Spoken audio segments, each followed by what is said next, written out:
Well, I pressed the button. Welcome everybody to the live stream. Oh, crap. How's it Wait, hold going? Oh, Christ. So welcome everybody to the Nintendo 2019 predictions live stream. Alecandstuff here, our guest, jokingly said that he pushed a button, and I trusted him, and we started.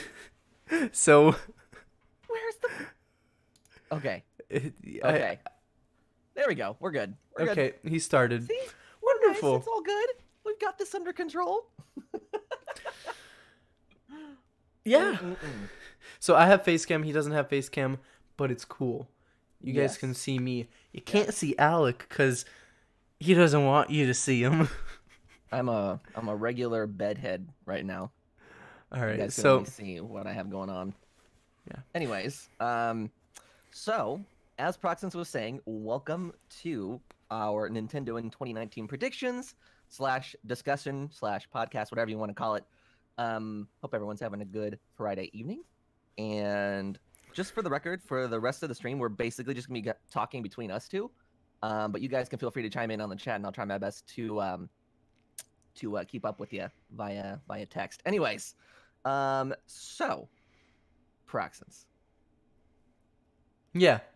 Hello.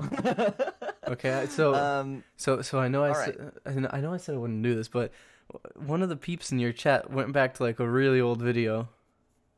Oh yeah. Yeah. Because he mentioned, so you see the dude whose name starts with an S? Ah, Stellan. Yeah, that's a quote from my Pokemon rap tag. Just a fun fact. All right, so shout outs to Stellan. Anyways, so Nintendo in 2019. That's what we're gonna be talking about today. And we've got a good friend Proxence here. He's a good friend of the channel. I'm sure you guys are all already familiar with him. But to kick things off today, we're going to start off with holy crap, where'd my notes go? Okay, so our discussion is going to be beginning with the games that we currently know about in 2019. So essentially we're just going to talk about some of the stuff that has officially been announced by Nintendo and has officially been given a release date. And I think a pretty good place to start off is New Super Mario Bros. U Deluxe, since that released today. Yeah, fun fact, that came out today. So I think I'm just gonna go ahead. I think I have to say hashtag ad. Oh yeah, you do. Yeah. Hashtag free Game Boys. That. I have it on my screen, but let's go ahead and just run through all the games that we have quote unquote confirmed for 2019. These are subject to change, but this is what we're expecting this year. So we have number 1, which is what launched today, New Super Mario Bros. U Deluxe. Super cool. Travis Strikes Again. No More Heroes, Travis Strikes Again. Yoshi's Crafted World, which was confirmed recently for March 29th, which is actually coming out relatively soon. Daemon X Machina. Fire Emblem 3 Houses. I don't know how to pronounce it, okay? No. You know why I'm laughing. I told you. And we'll get to that. Oh, yeah. We'll get to that, right? We will get to it. Trust me. The next one on our list is Town, which is the very early in production game by Game Freak. Another game by Game Freak, Pokemon Generation 8. Super excited about that. Luigi's Mansion 3, Animal Crossing, and of course, there's also the possibilities of Shin Megami Tensei 5, Bayonetta 3, and Metroid Prime 4. So, it's a lot of games. Mm-hmm. That's a lot of games coming out for Nintendo in 2019. And something that I'd like to point out is that this is way more than what we knew about going into 2018. So at this time last year, in 2018, the only games that we knew about coming from Nintendo for that year were Bayonetta 1 and 2, which are the ports for the Switch, Kirby Star Allies, Yoshi, which didn't really have a name yet for the game. It was like some early gameplay footage, and that was pretty much it. And then Fire Emblem, which I don't think we had actually seen yet. It was just rumored to be coming out that year. So it was just those 4 really that we knew about going into 2018. And looking at the list for 2019, it's a big boy. I can't help but feel this is going to be a really, really big year for Nintendo. Yeah. But what do you think about this list so far, Proxence? Like, what kind of impressions does this leave on you? All right, so Let me see. So, okay, for my channel people, I'm looking to the side because that's where the thingy is. But there's a lot of games on this, and it's wonderful to see such a variety in the games. There are quite a few that are kind of similar style. I guess Shin Megami Tensei. I don't know. I'll retract the statement before I say something wrong and people get mad at me. But there's a lot of awesome games coming out, and really, out of all of them, I'm excited for basically everything but one of them. So that's gonna be a fun experience, and really, we'll have a game every month if it goes well for Nintendo. And if that happens, then hey, gaming all around, gaming every month, and forget Daemon X Machina because it's not gonna be that good. Okay, Wow. So that's my opinion. Let's move on to. You want to know something in reference to what you said for a game every month? I would like to point out that this is something that is subject to change because these are the games that these are only the games that we know about. So Yeah. Who knows what Nintendo has up their sleeve for E3 this year, as well as like the Game Awards and all those other stages where Nintendo is usually historically known to show off some new titles. So Yeah, hopefully they don't pull a this is all Sony. of what we know about so far for 2019, which is even more exciting in my opinion. But so what Yeah, I'd like to do, I really hope they is- don't pull a Sony with E3 though, where they're just like, hey, it's 2019, but guess what? We got like 73 games coming out in 2020. show the same game for like 4 years in a row. Sony. Yeah. Anyways, so with all that said, one thing that I like to do is go by each title, and we can sort of expand our thoughts on each one. So, let me see here. Let's go ahead and look at this list of games one by one, and we'll kind of talk about our general thoughts and blah blah blah blah. Okay. Yeah. So starting with Super. obviously. Oh wait, new Super- Super Mario Bros. U Deluxe. That's the one. That's the one. All right. So we'll go ahead and throw some footage up on here. But New Super Mario Brothers U Deluxe You've got footage. comes out today. And honestly, here's the thing. Here's the thing about New Super Mario Brothers U Deluxe. Not much really needs to be said, in my opinion. It's going to sell gangbusters, especially being on the Switch. It has Toadette in it, and the infamous crown power-up that the internet went crazy with last year. And there's also the fact that there's going to be lots of new Switch owners on the heels of Christmas looking for new games to play other than Smash and the stuff that's already on the Switch already. So for me, I'm not personally super excited about it just because it's old news, and I'm assuming it is for you too. But we're bigger Nintendo fans, and this is something that we've seen for like the past 4, maybe 5 years already.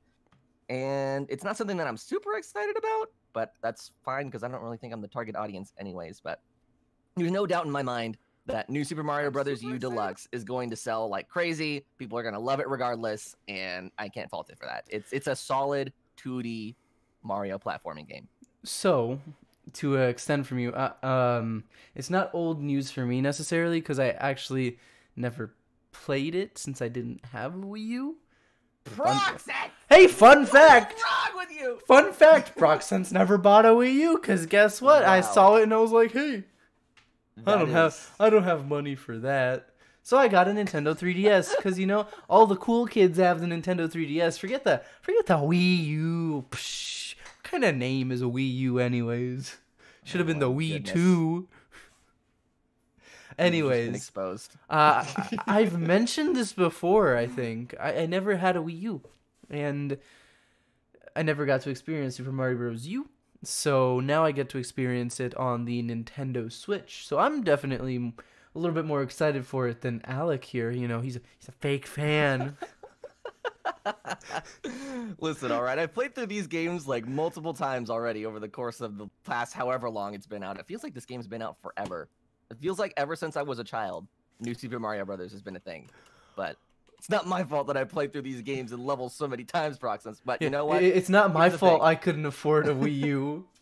One thing I'd like to mention before we move away from this topic of this game is that despite the fact that I am so meh about this game, I'm probably still gonna buy it.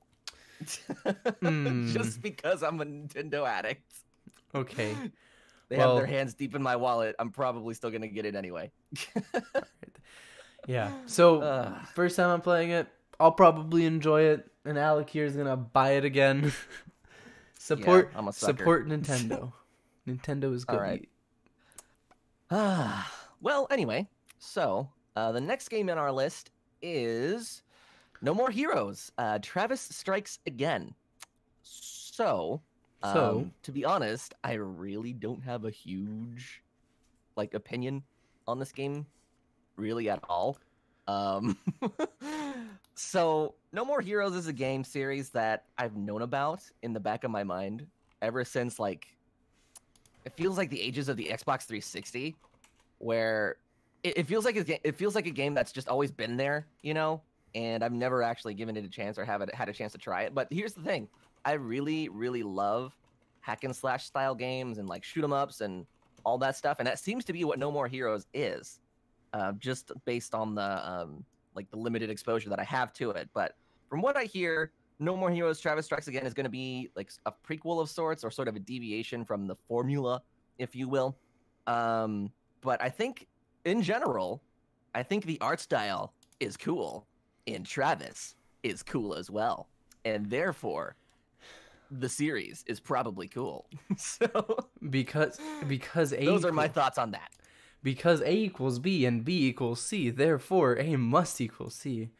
If you wanted to break it down mathematically, yes. I mean that's actual math though, so it makes sense. I'm a dum-dum, so I wouldn't know. Yeah. All right. What are your thoughts on All right, so no more Heroes. Honestly, I'm going to be straightforward with this. Prior to I guess the Switch being a thing, I never knew about No More Heroes in terms of the franchise. So basically when the Switch came out and the Switch said, "Yo, we're gonna have Travis Strikes Again, No More Heroes," I was like, "Whoa, okay, cool! Oh, okay, wow, look, it's a game on the Switch." Why is he yelling? What? He's yelling so loud. He's so enthusiastic. Yeah, I'm exemplifying my reaction to it. It was like, "Oh, look, it's a game! Wow, okay, Wow, wow, dude, unbelievable." But now I'm stuck. I'm pretty sure I met the dude who made it at a convention, so that was cool. I got his signature in my book of signatures, so that's awesome. nice. It was essentially I didn't want to be a fake fan because there were people on the stage and they were like, "Hey, dude, can we get a selfie?" And I was like, "No, I'm not gonna get a selfie with him. That'd be disrespectful. Because I've never played any of his games, and I still haven't played any of his games. And maybe when No More Heroes, Travis Strikes Again comes out, I'll play one of his games. But right now, I have not played one of his games. And to be honest, I don't know what's gonna happen with Travis Strikes Again. But yeah, me neither. I don't know what to really expect from the No More Heroes franchise, just because I've had it. I've played so little of it and seen so little of it. But it looks cool, and from what I hear, Suda51 is an excellent developer. Dude, Suda51's pretty darn cool. All right, well, anyways, No More Heroes. Moving on from No More Heroes. I feel so bad because I don't really have much to say about it. But yeah, it does moving suck. on from No More Heroes. We can't. Hold on a second. Wait. Hold on. What do you mean? Moving on from No More Heroes. What are you doing? What are you doing? We have exciting news. Exciting breaking news. If you haven't been on Twitter recently. But coming in 2019, more specifically, March 29th, is Yoshi's Crafted World for Nintendo Switch. So, Yoshi's Crafted World is amazing.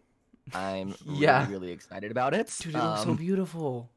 It looks so beautiful and cute and everything. And here's the thing. It was just announced on Twitter that it's coming out on March 29th. I was already kind of under the assumption that it was coming out sometime in the spring anyway, just because, and I think it was a direct or two ago that they confirmed that it was coming out in sometime in spring. And in my mind, every time I see spring, I think, that's probably meaning sometime in May or something, like the most not springy date that you can get without actually being not spring. You know what I'm trying to say? Like the furthest date that you can. Anyways, I don't even know what I'm saying anymore. The trailer is adorable. The gameplay looks incredibly fun. Relaxing as pretty much every Yoshi game is as well. It looks somewhat inspired by Woolly World. The cool thing about it, though, is that it occasionally during gameplay, the scenes will flip horizontally, showing you the other side of the levels. And when it does this, you can actually see how this crafted world all comes together. And no pun it's intended. Almost like it was left there. Yeah, right. It's almost like it was left there by a small child for Yoshi to move through, which I think is amazing. And I really, really love that. I love the cardboard aesthetic. It reminds me a lot of Paper Mario set design. It just looks really, really, really fun. And it just looks like sweet, innocent fun is basically, if I had to sum it up. But, you know, what are your thoughts on this game, Proxens? That's a good question. So I love the fact that they use Twitter to announce it, because it's showing that Nintendo, it's diversifying their platforms. So if you guys don't follow Nintendo on Twitter, you should follow them on Twitter. And also, if you don't follow Alecandstuff and @Proxens on Twitter, you should follow those two people as well. But speaking of Yoshi's crafted world, I'm definitely excited for it. It looks like a beautiful game, and like you were saying, the cardboard aesthetic, it's cool. You know, it seems created. It seems crafted. It's almost like... It feels organic. Yeah. And I really like any Yoshi game, because it's rare to find a bad Yoshi game. That's true. Yeah. Although I will say that I enjoyed Woolly World a lot more than I've pretty much have enjoyed any other Yoshi game before that. Yeah, that's fair. Being that Yoshi's Crafted World looks so inspired and based on the formula that they established for Woolly World, Crafted World might be able to take that spot. Who knows? We'll find out in March, it's also on Switch, so you can play it on the go, and you can play Woolly World yes. on the go as well. But true. Let's not get into the specifics. One thing that was that's being pointed out here in the chat by Converse Alex is Labo integration into this game. So being that this game is so, you know, heavily focused on the cardboard aesthetic and like the fact that everything's created, it would be interesting to see some sort of Labo integration with Yoshi's Woolly World. I would like for that not to be a selling point, but more something that was like, you know, something that's optional. I think would be ideal for me, because just give me another reason to bring out my cardboard pile that I have in my garage. Okay, dude, did you get a Labo? Like, did you get a Labo when you got it? When it came out? I got the variety kit, so I have like the bike, and I have the piano, and I have all that stuff just lying around, and I'm like, I don't want to tear it down because it's so pretty, but I also don't have a use for it. So here's the thing with that, right? I got the variety pack as well, but I never really made anything other than the house for that one video. And oh my god, yeah, that's right. Yeah, after that, I just left it. It all stayed in the box, and it's now sitting in a closet, unfinished. I mean, it would be cool, because Labo is a very interesting thing, and it seems to me that Nintendo had a lot more confidence in Labo whenever it was first introduced, because there was so much heavy marketing around it, and there's now like the partnership with certain schools around the US, and it would be great to see Labo kind of grow its own legs, if you will, and become a platform of its own. But I don't know if I would necessarily be okay with that being like a main part of one of these games. I don't know if it would age well. I don't know if I agree with the you got a little noise. I don't know if I agree with having to, you know, have a Nintendo Labo in order to play the game. But I think ideally it would be something where there's like an optional mode or something like that that uses Labo integration. I don't know. I'm not a game designer, and I'm not paid to conceptualize this stuff, but I think it would be cool to see, on the condition that it is optional. Yeah, I mean, there's no way they're gonna not make it optional, because that would be kind of foolish, since they'd have less sales and they'd have a bunch of logistical problems. Because, you know, think about it. It's a $60 game. They're not going to just add another cost onto it, you know? Well, think about it like this. Like the same way that Amiibo is integrated into the games that they're introduced into, Mm-hmm. it could be a similar sort of way of using Labo in a game like this. But it's weird because the only Labo integration that I can think of that would work well would be with Yoshi's Crafted World. So who knows if it's even worth all that all that time and energy just to get it into the game. I don't know. I think it would be cool, but I can't think of a good way to implement it. Yeah. So you want to move on to the big one? I can take the lead on this one. Hold on, wait. I have one last thing to say about Yoshi's Crafted World. All right. So, for those of you that are watching at home, I encourage you to go watch the trailer for Yoshi's Crafted World. And I would like to point out that there's one thing that I find weird about that trailer. The trailer, for those that don't know, is like a setup for the game's story. One thing that I find weird in that trailer is that we see what we're told is Baby Bowser. But that Baby Bowser that we see in the trailer looks almost identical to Bowser Jr. And I don't understand what that character is to Nintendo and what I'm supposed to take from that. I was watching the trailer. Here's the thing. For those that don't know as well, Baby Bowser and Bowser Jr. are two separate characters as far as Nintendo is concerned. But in the trailer for Yoshi's Crafted World, you see Baby Bowser, but in the text, like the dialogue, it refers to him as Bowser Jr. So, anyways, game looks like good, clean, fun, and is adorable to boot. Okay, but here's the thing with it though. They both look pretty similar in general. Like if you Google Baby Bowser, he looks a bunch like Bowser Jr. I guess it depends on where he's like which game you're talking about because he's looked different over the years. Conspiracy theory: Bowser Jr. equals Baby Bowser. Moving on to the next one. Yeah, I could go on a tangent for years about my thoughts on Baby Bowser, but you go ahead and take the lead on this one, Proc, since you probably have more to say about this game than I do. Here we go into the game of the century, Daemon X Machina. When you were sitting at home, you just opened up the box for your brand new Nintendo Switch, you know what probably went through your mind? Man, I'd love to get a mecha game on this console, and that probably went through the mind of about maybe 2,000 other people.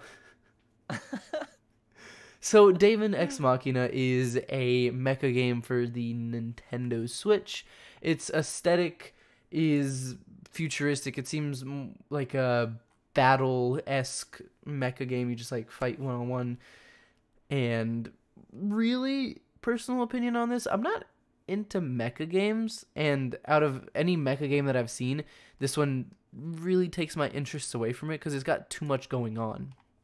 Like if you look at the trailer for it, it's got so much going on with its color scheme and all of that it seems to clash with itself and what it's trying to show in its aesthetic, I guess. And I don't know, I'm personally not too interested in it. And also it's copyright x copyright because literally every single song within it that has been shown in a trailer has been copyrighted like that. So that's wonderful. But wow. Yeah, there's other mecha games that I'm more excited for, and the main one is one that isn't actually being released in the West yet. It'll be released eventually, but it's the level 5 mecha game. I do forget the name of it. I think it's Megaton Musashi or something. Musashi? I have no idea. Yeah, it was revealed in 2016, I do believe, and it's finally getting released soon. So that's definitely one that I'm more excited for in comparison to Daemon X Machina, which is a game that I'm not excited for. So, what is your opinion on it, Alec? You know, I totally forgot this game existed before we actually started doing research for this presentation, this little podcast thing that we're doing here. So, Daemon X Machina otherwise known to me as the game that was shown before Smash at E3. Uh, this game honestly didn't leave a huge impression on me. I'm generally not a fan of mecha style games like that, so I don't think I'm gonna have a whole worlds of interest in it, to be honest. Then again, I did think the same thing of Xenoblade Chronicles X on the Wii U back in 2015, and that game has actually ended up being great. So who knows? But you know, I don't really have much to say beyond that. I'm not exactly. I think that's all we need to say for that copyright X copyright. Yeah, Daemon X Machina. You know, it's very meh. Anyways, moving on to one that you actually like. Yeah, yes, you're excited for this. You guys can't see it. You can't see it because he doesn't have face cam. Because he's not as cool as me. Rude. So, next game on our list, and I'm really excited to say that this is actually coming out in 2019. It feels good to be able to say that, but Fire Emblem 3 Houses.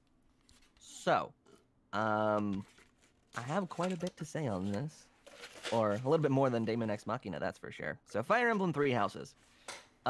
This game looks very, very clean. I'm really loving the HD visuals, and the fact that each character is going to have their own units seems like it will make battles feel a lot more grandiose. I also think, from what little we've seen, the story looks interesting as well. I don't know. I'm just excited to get my hands on my first console Fire Emblem game. I haven't actually had a chance to play one since my first exposure to the series was Awakening on the 3DS. Other than the initial trailer, though, I don't think there's much else we know about it at this point. I know it's a hotly debated topic within the community, but I'm glad that they're sticking with the quote-unquote anime style with this game. I think the more marketable portion of the franchise's audience, honestly, definitely prefer that, and I hope that this game does well, because it seems to me that over the years, the fan base for Fire Emblem has only grown, especially if you look at its inclusions in Smash over time. I mean, at this point, it's kind of hard to deny that this game isn't a niche title anymore. It feels like a mainstay at this point, which makes me happy. I'm really loving the characters that I've gotten a chance to play in the games that I have so far, and I'm excited to see how big Fire Emblem ends up getting, because it's a really good series if you haven't played it yet, and I'm just really, I don't know. Fire Emblem 3 Houses looks great, is what I'm trying to say. Yeah. I agree. Like, let me be honest. So, I have to word this properly because I'm not that big of a Fire Emblem fan. Don't get mad at me. Alec has left the group chat. So here's the thing. It's never really been like something I thought was bad or anything. It's just that as a game, it never really fully engrossed me in what it is as a franchise, you know? I like it. I like the characters. I like the story. But, I don't know. I feel like when I played through a Fire Emblem game, I didn't enjoy it that much. I enjoyed Which one it. did you play? Let me remember. It was on the 3DS. Oh my god. If you're talking about Awakening, we can't be friends. It was the other one. Okay. I can forgive you for that at least. Fates? You know, if I remember correctly, Fates was actually a pretty divisive title in the series, so I can give you that. Yeah, that's the only one other... Oh, dang it, hit my desk. That's the only one other than the Fire Emblem Warriors that I played. Oh, Fire Emblem Warriors is another fun game. Yeah. And that one was... It was okay. It was okay. But based on my previous interactions with it, I can't say I'm like super duper excited, but the game looks cool. And I'll give it a try, and I'll see how it is. And I'll probably like it, because, you know, comparing the 3DS to the Switch and comparing a title that apparently was more divisive English, oh my goodness, to a title that has a bunch of excitement to it is a thing. Yeah, I'm hoping it ends up being good, because a lot of the stuff that we've seen so far from the trailers seems to be a little bit different. Like, as I said earlier, each character, like there's the three main characters. Each one is going to have their own units and battles, and I think that's cool. And I'm assuming that a lot of the visual flair and stuff that the Switch is going to be able to pull off with this game, it's just going to add to that feeling of, you know, there being an actual war going on, or like an actual battle.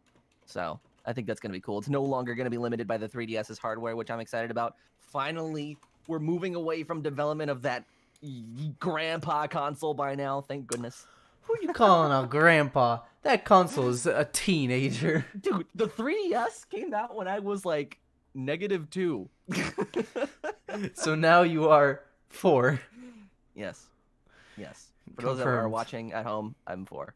Confirmed. Anyways, so yeah, that pretty much wraps up Fire Emblem Three Houses. The next game on our list is actually quite interesting. It is quite interesting. Quite so. Quite interesting in that I've never played a game developed by Game Freak outside of the realm of Pokemon. And the game that I'm talking about is called Town. Working title. It's definitely. Whoops. Working. Sorry, hold on. Working. I'm working on my showing it off to our audience here, but see, the working title is Town. Just something to keep in mind, because they can adjust it at any point. Since I feel like, as a game, if you see it on the shelf and it just says the word Town on it, you're not gonna be that inclined to buy it. So it should be like, I got the gameplay here. Super mega super duper Pokemon. What? Wait, all right. Town World.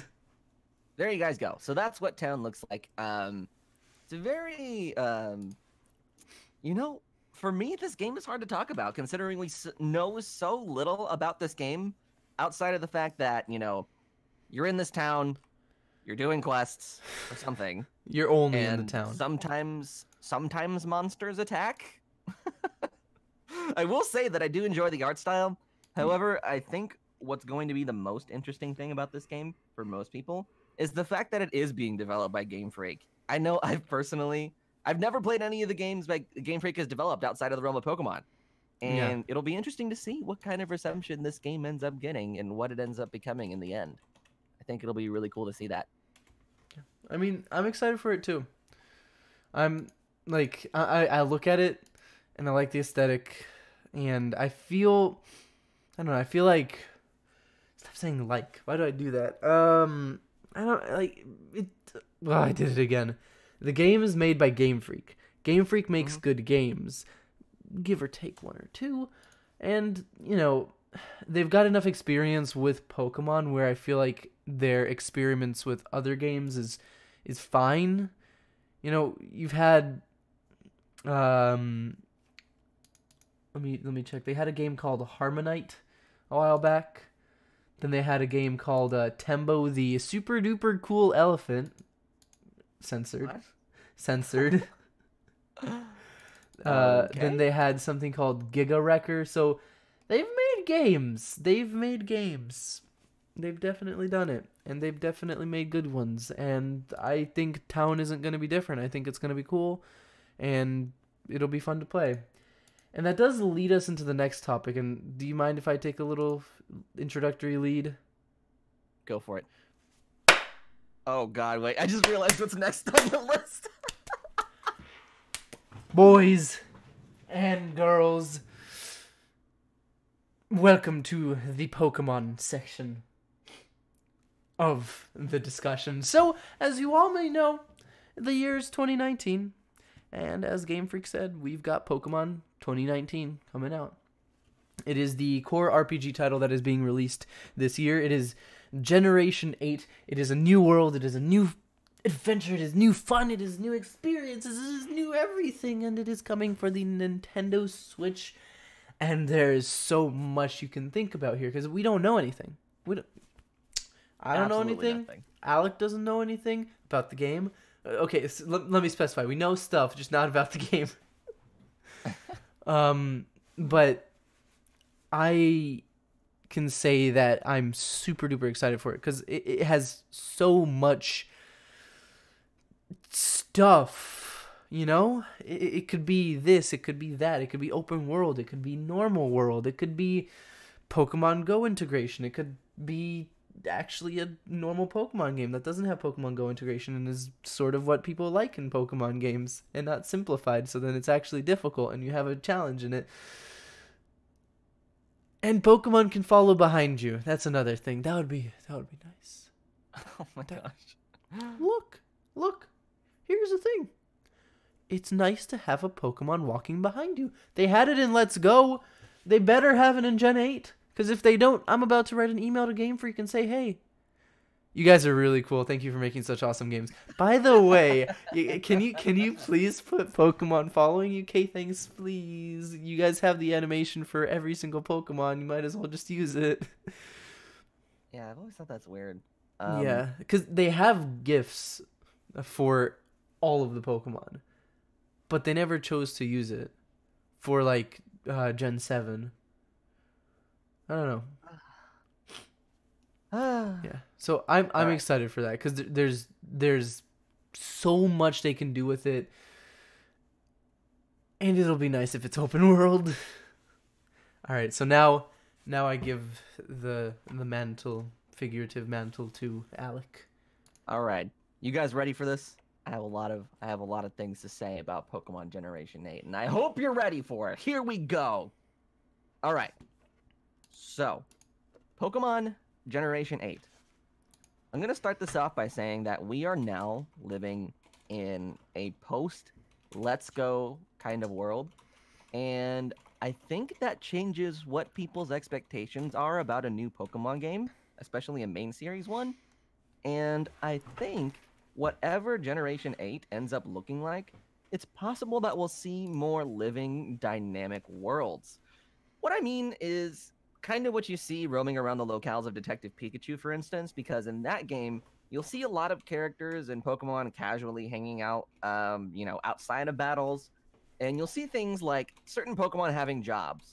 One of my favorite examples of this was a pair of Yanma being recruited to operate the cameras for their local news station. I thought that was awesome. So I think you'll see things like that. Another big one for me is Mega Evolution. Hello? Can we, bring that back, please? Okay, personal injection here. It was in Let's Go as well, but I don't know, with Mega Evolution, I just feel like they never really did much with it. So if they bring it back, they better bring it back big. They better make sure it's good. They put Mega Evolutions in some of the movies. They did? Yeah. I still have to watch the new Pokemon movie. It's out on Netflix.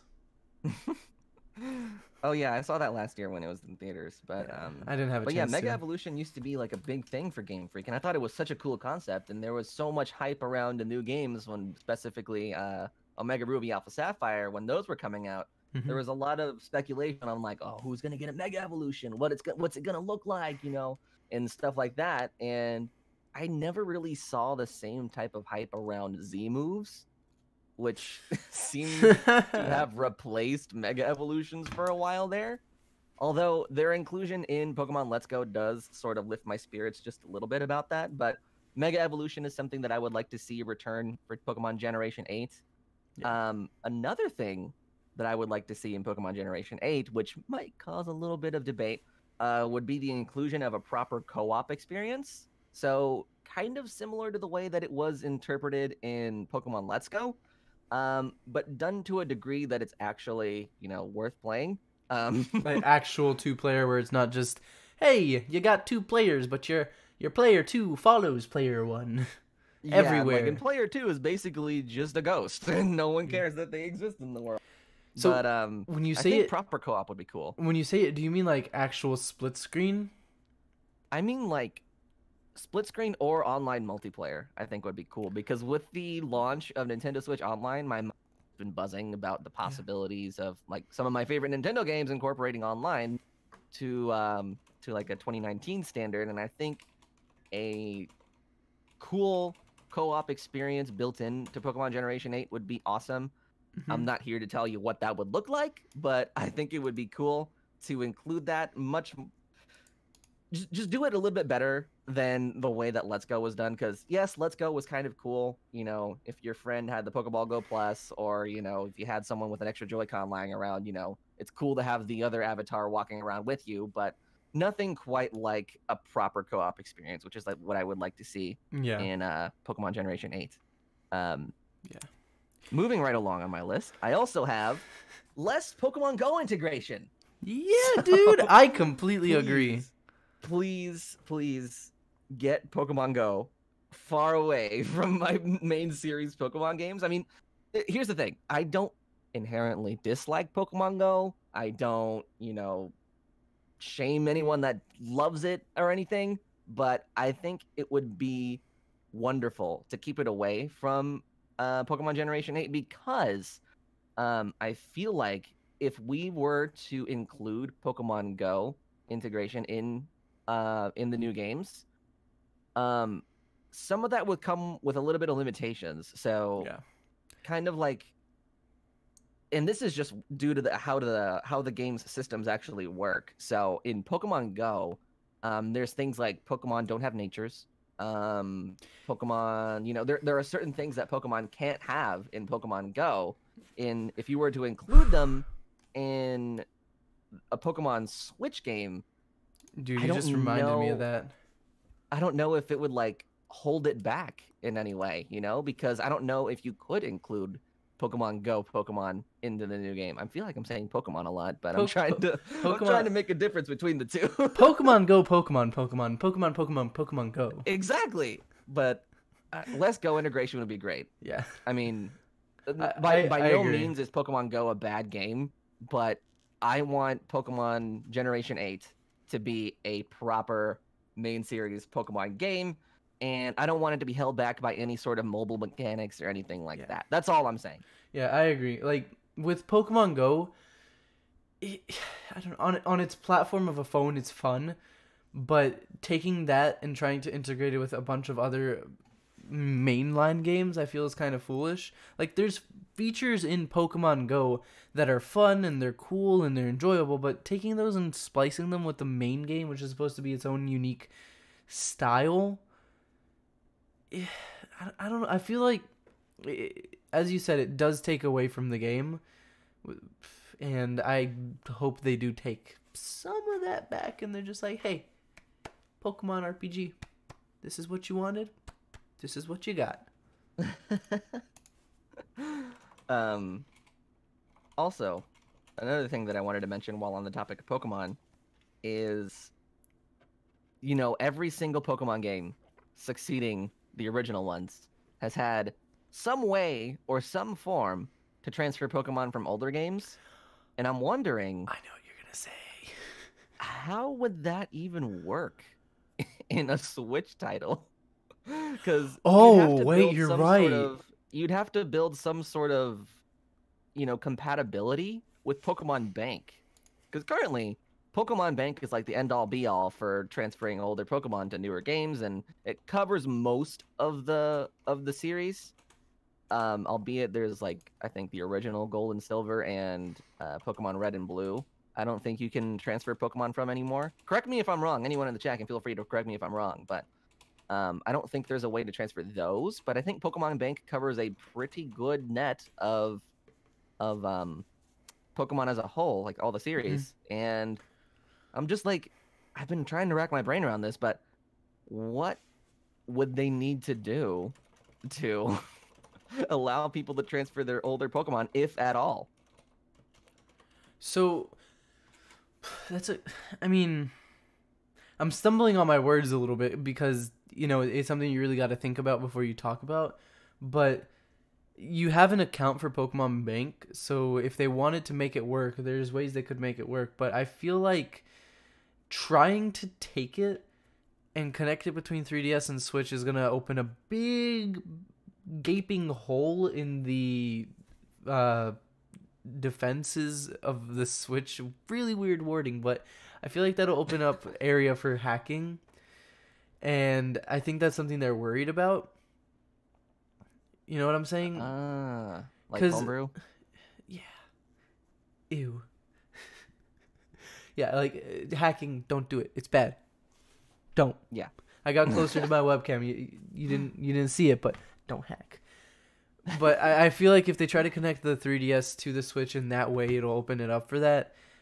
And I don't know. I think whatever they do with Gen 8, it'll probably end up being like a big game where you can get basically every Pokemon that you can. So then it's sort of like, how do you describe it? It's sort of going to be the game where even if you haven't played stuff before and you hop into it, you'll have fun with it and you'll be able to get what you want. And you won't necessarily have too much difficulty finding the Pokemon that you think are super duper rare, because they'll be findable somehow. Maybe they won't have Gen 1 Pokemon in it and then make it so you can transfer from Let's Go to Gen 8. Or maybe they will. I don't know. Who knows? Yeah. So, my next piece on my list here actually transitions quite nicely from that thought. So, if we're under the assumption that Game Freak isn't going to include any sort of Pokemon bank or any ability for us to transfer Pokemon from older games, I think the next logical step, and I know this is a bit of a stretch, you guys can calm your keyboards before I say it, but the inclusion of multiple regions might be a good way to solve that. Now, if that were to happen, this wouldn't be the first Pokemon game that has multiple regions in it, as I'm sure we're all aware. There's a Gold and Pokemon Silver what? had 2. Pokemon Gold and Silver had Kanto in it. I'm kidding. I remember. It's a joke. It's okay. I didn't know whether to trust you or not because you've never owned a Wii U. Anyways, well, I think Pokemon Gold and Silver came out on the Game Boy Advance, Game Boy Color. I can't trust you, Proxence. I can't trust you. Okay, here's what I'm gonna do. You keep talking. I'm gonna go and grab my cartridge of Pokemon Gold. BRB. All right. Well, while Proxence does that, yeah, I think multiple regions would be an interesting way to handle the ability to catch or transfer Pokemon from older games. As for how that would work, I'm not exactly sure. But I know, B-Man, you said that quite a bit earlier in the discussion. But the concept of open world would be a pretty interesting take on it as well. And if we were to go the route of open world, I feel like if that was the case, it should all just be kind of one big region. But I don't know if Game Freak wants to keep the continuity of older games and having certain regions that only certain Pokemon appear in. But anyways, that's besides the point. So multiple regions would be an interesting way to handle that, I think. Another thing that I'm curious, I think he's actually going to go grab himself his cartridge.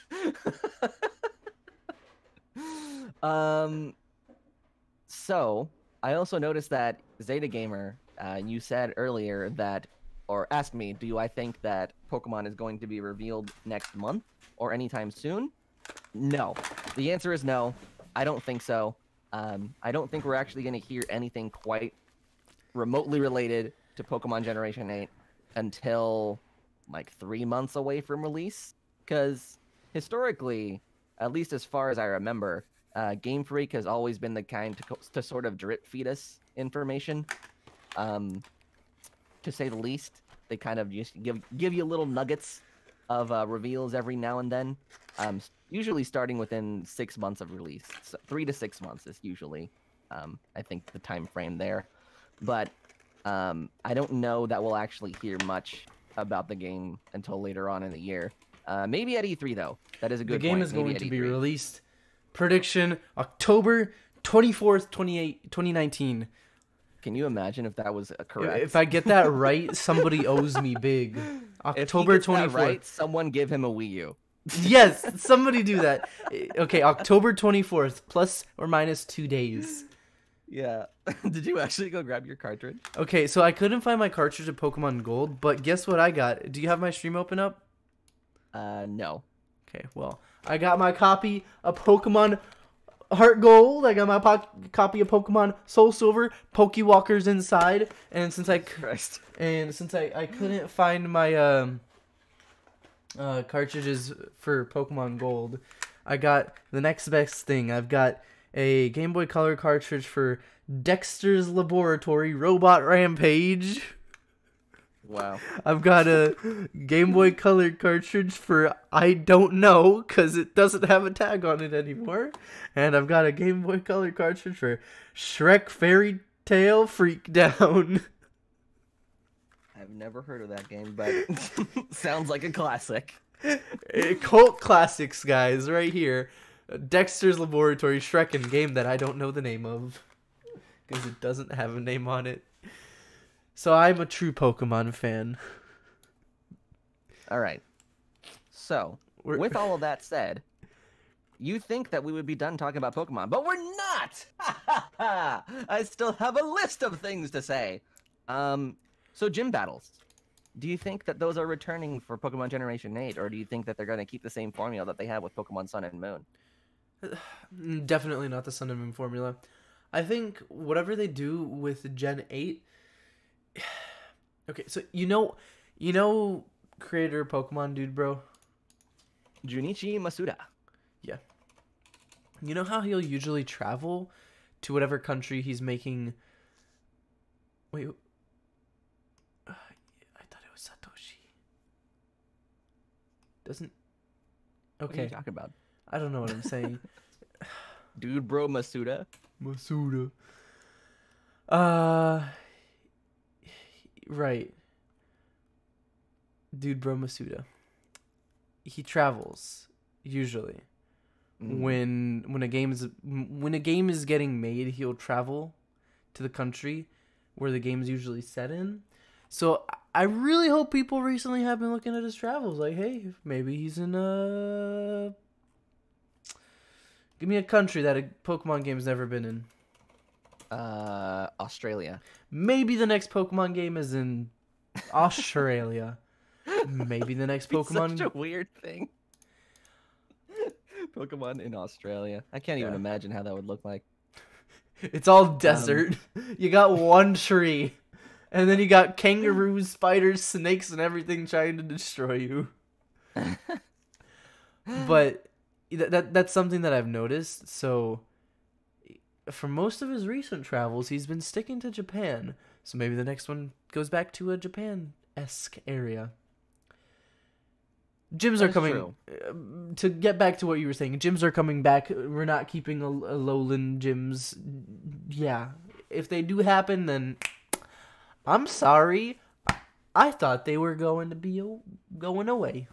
Well, that's what you get. So to kind of continue off that thought, I am on the same boat you are, I think. I do not think that like the whole Island Kahuna mechanic or whatever is going to come back for Generation 8. Jacob Spencer 04 in the chat says that you have to think about gimmicks. Every generation has one, even if it means changing how gyms work. So I wouldn't go necessarily as far as saying that the Island Kahuna thing was a gimmick. I feel like that was more just appropriate for the setting that the game was in. Yeah. But I will say that I don't think that that was a permanent change to the game's formula. It was a nice one, yes, but I think Game Freak realizes that the majority of Pokemon fans usually prefer the formula that's been well established over the past, however many years.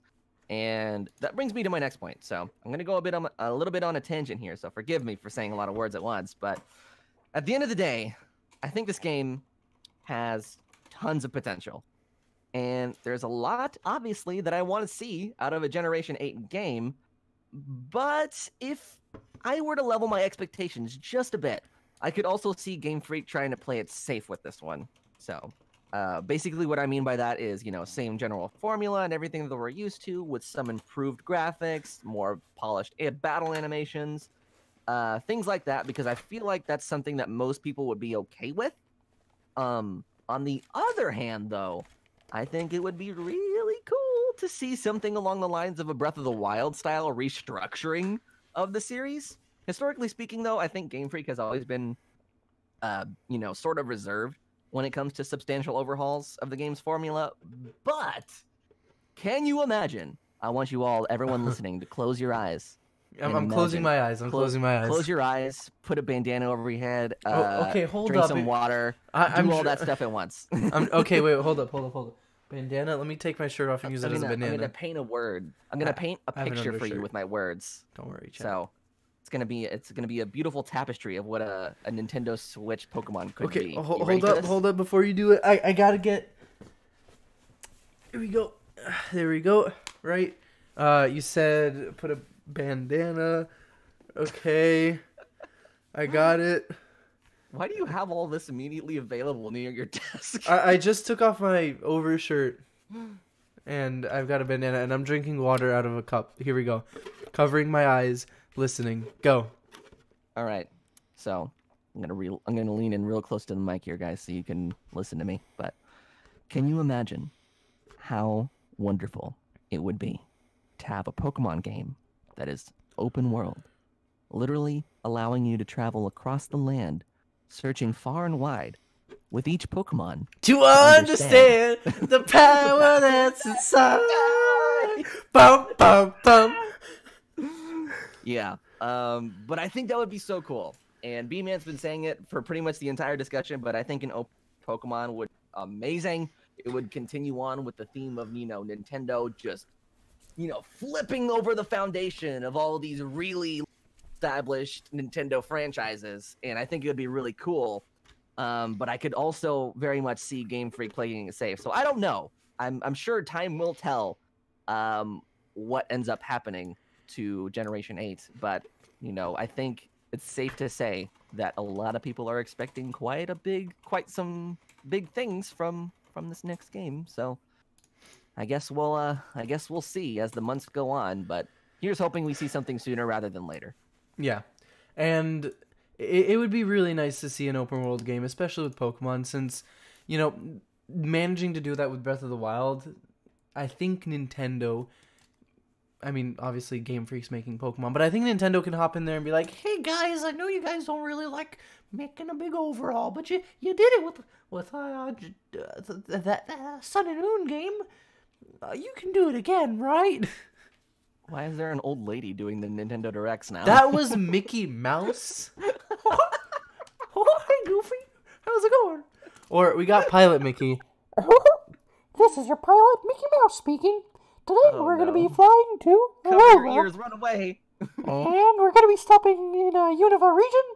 And after that, we will fly to whatever the one in France was. Thank you for flying with Mickey Mouse Airlines. Why would it be called Mickey Mouse? Whatever. Because it's not Disney. It's Mickey Mouse Airlines. I can't believe that just happened. Anyways, so next game on our list is a very controversial game in the series, I think, and that is Luigi's Mansion 3. I'm gonna go ahead and let you start off with your thoughts on this one, Proxence. So, you can feel free to just let us know. Like, what are your thoughts on Luigi's Mansion 3 so far? Luigi in the mansion in number 3 on the Nintendo Switch. That is my opinion. He looks cool. He looks scared. He is gonna find a monster underneath your bed. Luigi. Your turn. All right. Well, I don't think I have anything quite theatrical, much to that degree. But so if I'm understanding that correctly, you're excited about it. Okay, my webcam isn't focusing, but personally, I'm gonna say that I'm excited for it. I think I've only actually played Luigi's Mansion once. It was the first one, and I liked it. Never played number 2. But I feel excited for it, and I feel like the fact that they have so much to do with the Switch, it'll be good. It'll be good. It'll be fun. It'll be spook. It'll be there to hit you with a hook. And then, just to clarify, when you say Luigi's Mansion 2, you mean Dark Moon? Is that right? Yep. Okay. That's what it was called, right? Yes. Cool. So That one. Luigi's Mansion 3. Luigi's Mansion 3. Nintendo. Okay, so being that this game is coming off of the heels of Luigi's Mansion 3DS. For those that don't know, Luigi's Mansion, the original one for GameCube, was quote-unquote remastered for the Nintendo 3DS. From what I've heard, it was pretty good. It's a pretty decent port. Never played it myself, so I wouldn't know. But I'm hoping that this game is more in the style of the first game, based on the... But, hold on, wait. But, based on the 40-second or so, I think it was like 40 seconds long, trailer that we've seen, it seems like this game is going to be based off of Dark Moon. I will say that the game looks decent, visually speaking. However, I wish it was a bit darker. I noticed that a lot of the scenes are, like, you know, well lit, which sort of goes against the idea of Luigi being in a haunted mansion, in my opinion. Secondly, I think portrait ghosts need to make a return for Luigi's Mansion 3. One of my biggest issues with Dark Moon was that it felt very generic. The mansion, the music, even the ghosts themselves felt very samey. And Samey? I think, Can you define samey within the context? When things are the same. Okay, you could have just said they felt similar to one another. All right, Mr. Webster's dictionary. Well, another terminology that you could use is that, well, when you consider the ghosts, you could say that they were quite... maybe a good word is indistinguishable or interchangeable to one another. Quite almost identical. Almost homogeneous.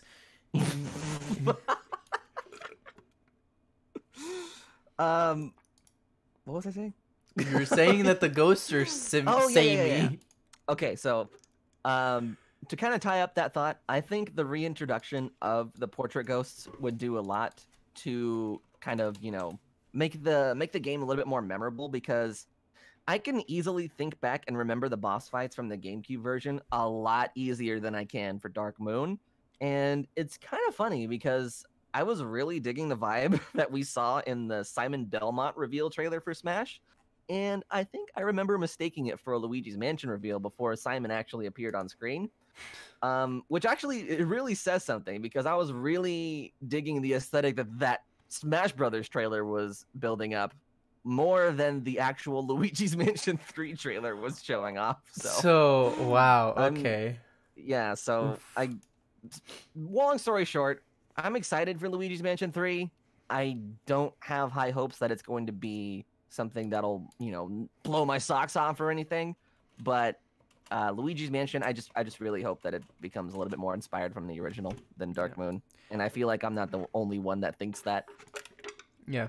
Cliff is saying that he agrees. Oh, good. Yes. Okay, so I'm not the only one. Thank you, Cliff. So you want to hop into the next big one? Yes. Can I steer the wheel? Yes. Vroom vroom, everybody. Oh no, I shouldn't have given them the wheel. Stepping on the gas pedal. Stop. Going 90 an hour. Left there. Make it left. Vroom. Right. Here we go. Animal Crossing. The silence is for added effect, but dudes, Animal Crossing is coming out on Nintendo Switch, and Animal Crossing is going to be pretty darn cool. And if we think about the Nintendo Direct that it got announced in, dude, okay, first off, it's out here like, hey, Isabelle is coming out in Smash. And then after that, it's like, well, guess what? You know how you guys thought you got trolled? You didn't. You're still getting Animal Crossing, and you're gonna like it, because it's gonna sell a lot. It's gonna sell a lot. Here, if you look at a curve to illustrate how much it's gonna be sold, here, I will illustrate it for you. It'll sell... Okay, my camera's flipped.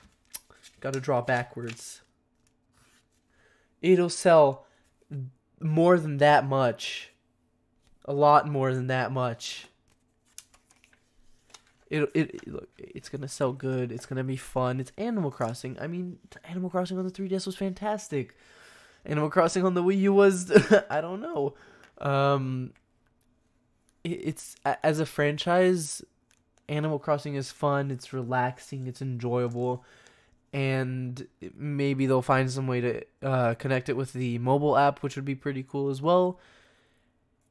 I'm excited. How about you, Alec? Oh, good. Okay. So, I don't think that it's humanly possible for anyone to not be excited about this game. But let me go ahead and start off by saying I agree with you that this game is going to sell like hotcakes. Like hotcakes. It's gonna sell what? It's gonna sell gangbusters. You know what I'm saying? Yeah, dude, I got you. So much. I know what you say. It's gonna make us the big bucks. Big money. So, Animal Crossing Switch. This is a game that I've already gone over pretty much my entire wish list of things that I want in a video like a couple of months ago. But just to kind of take a few pieces from it, just to kind of talk about here, a few of the highlights were I want multiple save files. That would be awesome. Because, you know, what if I want to like completely revamp my town without actually the town that I currently have? I think it would be cool to have, you know, at least 3 save files. That would be awesome. Store them in the cloud, maybe. Nintendo, come on, let's get on it. Cloud storage, please. More multiplayer functionality would be something that I would love to see as well, introduced into Animal Crossing for Switch. And what I mean by that is basically just more ways that I can play with my friends online. Yes, New Leaf did have some online functionality, but it was never something that you would want to go out of your way for. And believe me, you had to go way out of your way to go and visit someone else's town. I mean, you had to travel to a specific location on the map. So you had to go to the train station. You had to sit through like 30 seconds of dialogue to actually connect to the internet. And then once you're connected to the internet, you have to rely on your friend being online at the same time and at their train station to allow you in. And it was just a big hassle if you wanted to visit anybody's town. You know, so you had to walk 500 miles and then you had to walk 500 more. And you just had to be the dude who walked 1,000 miles to end up in someone else's world, you know? I don't know what to say to you for making that joke. But I think the proper or like the most agreeable solution to this problem would be to have some sort of server-based community system. And fun fact, the video that I published about this has been my most commented on video, I think, ever. Because there are so many people offering ideas and like debating with each other on what they would want to see and blah, blah, blah. So this is a hot topic. This game is a very, very hot topic amongst the Nintendo community. But I think the most agreeable solution to adding more multiplayer functionality into an Animal Crossing game would be to have something like a community. So I'm just going to go ahead and describe it. And yeah, so imagine that closing my eyes I'm again, online, right? Drinking water. Yeah, actually close your eyes again. Okay, Close here your we eyes go. one more Getting time. the bandana, which is just All right. a flannel. I do this a lot, or I conceptualize this cool idea, and I need to explain it to you by whispering it softly. Go ahead. All right, so imagine you're playing Animal Crossing, right? And you're thinking to yourself, yeah, my town is pretty cool, but I would love to see what my friends are building. And that is where the community system comes in. So imagine that Nintendo had built this sort of server-based ability, or the server-based system that would allow you to save your, town to the cloud. So that way, if I wanted to go see your town, for instance, I could just go there, You don't even have to be online. You don't have to be in the town or anything.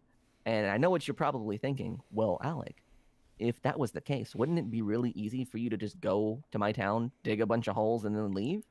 That is where the added functionality of the police station comes into play. Because we all know that the police station in Animal Crossing is not really too much of a police station. Yeah, you have Booker and Copper there, but I'm there's not taking really off much... my bandana. They don't really do much outside of just being there, and I think it would be really cool to sort of lend itself to the idea of this online community that, let's say if I travel to the police station, I could set myself certain permissions for people to have access to while I'm not there. So let's say if I'm offline and someone wants to go dig a bunch of holes in my, in my town, if they're caught doing that, they'll get arrested by Booker and Copper and kicked out of the town. And then I'll be notified the next time I get online. You just they get bopped out of there like, no, get out of here. Who do you think you are? Basically what I'm saying is I want all of my friends to get arrested. Okay, what about this? They accidentally dig something up and then they just get bopped out of there? Yes. Well, you could also have like a billboard, because there's a billboard usually next to the train station, and there you can actually see like the rules of the town, and that would kind of sort of increase the sense of community around the town. Yeah. And I think it would also be cool, like with the idea of communities, is that maybe you and your friend want to team up and build a community together. So that way you have your town and your friend's town, and you guys are progressing and whatnot, and then you have this like bazaar or market in the center of it all. And the more you guys progress, the more you guys contribute to building up this market, and maybe you unlock stuff like a shoe shop or, like a bigger Tom and Nook shop, and you know what I mean? Like just more Nookling Junction and stuff like that. And I think it would be cool to have an option for that as well. So that is what I would think would be cool as far as online multiplayer goes. I do agree with you as well, Proxence, that I think integration with Pocket Camp would be awesome. And let me preface this by saying this is something that got super misconstrued with the video that I made a couple months ago, but more integration with Pocket Camp doesn't necessarily mean that I'm also for the idea of microtransactions in Animal Crossing. I don't think the two are mutually exclusive. I think they can exist on their own, and I think more integration with Pocket Camp would be cool. Maybe have like some sort of reward for booting up the app that you can transfer to the game, stuff like that. I am definitely not vying for, pay to win mechanics being introduced into a console Animal Crossing. It'll be Animal Crossing Switch Camp. Please. You're not helping me, Proxus. They already got... Okay, no, sorry. Animal Crossing New Camp City. Oh, wait. Amiibo Fest. Animal Crossing... Wait. No, never mind. Wait, what was it? Amiibo Fest? Yeah, Amiibo... Okay, so Animal Crossing New Camp City Amiibo Festival. That'll be the name of the Switch game. Deluxe. New. Featuring... Proxence. And Dante from the Devil May Cry series. Funky mode included. This could go on forever. Also featuring Knuckles. Oh my god.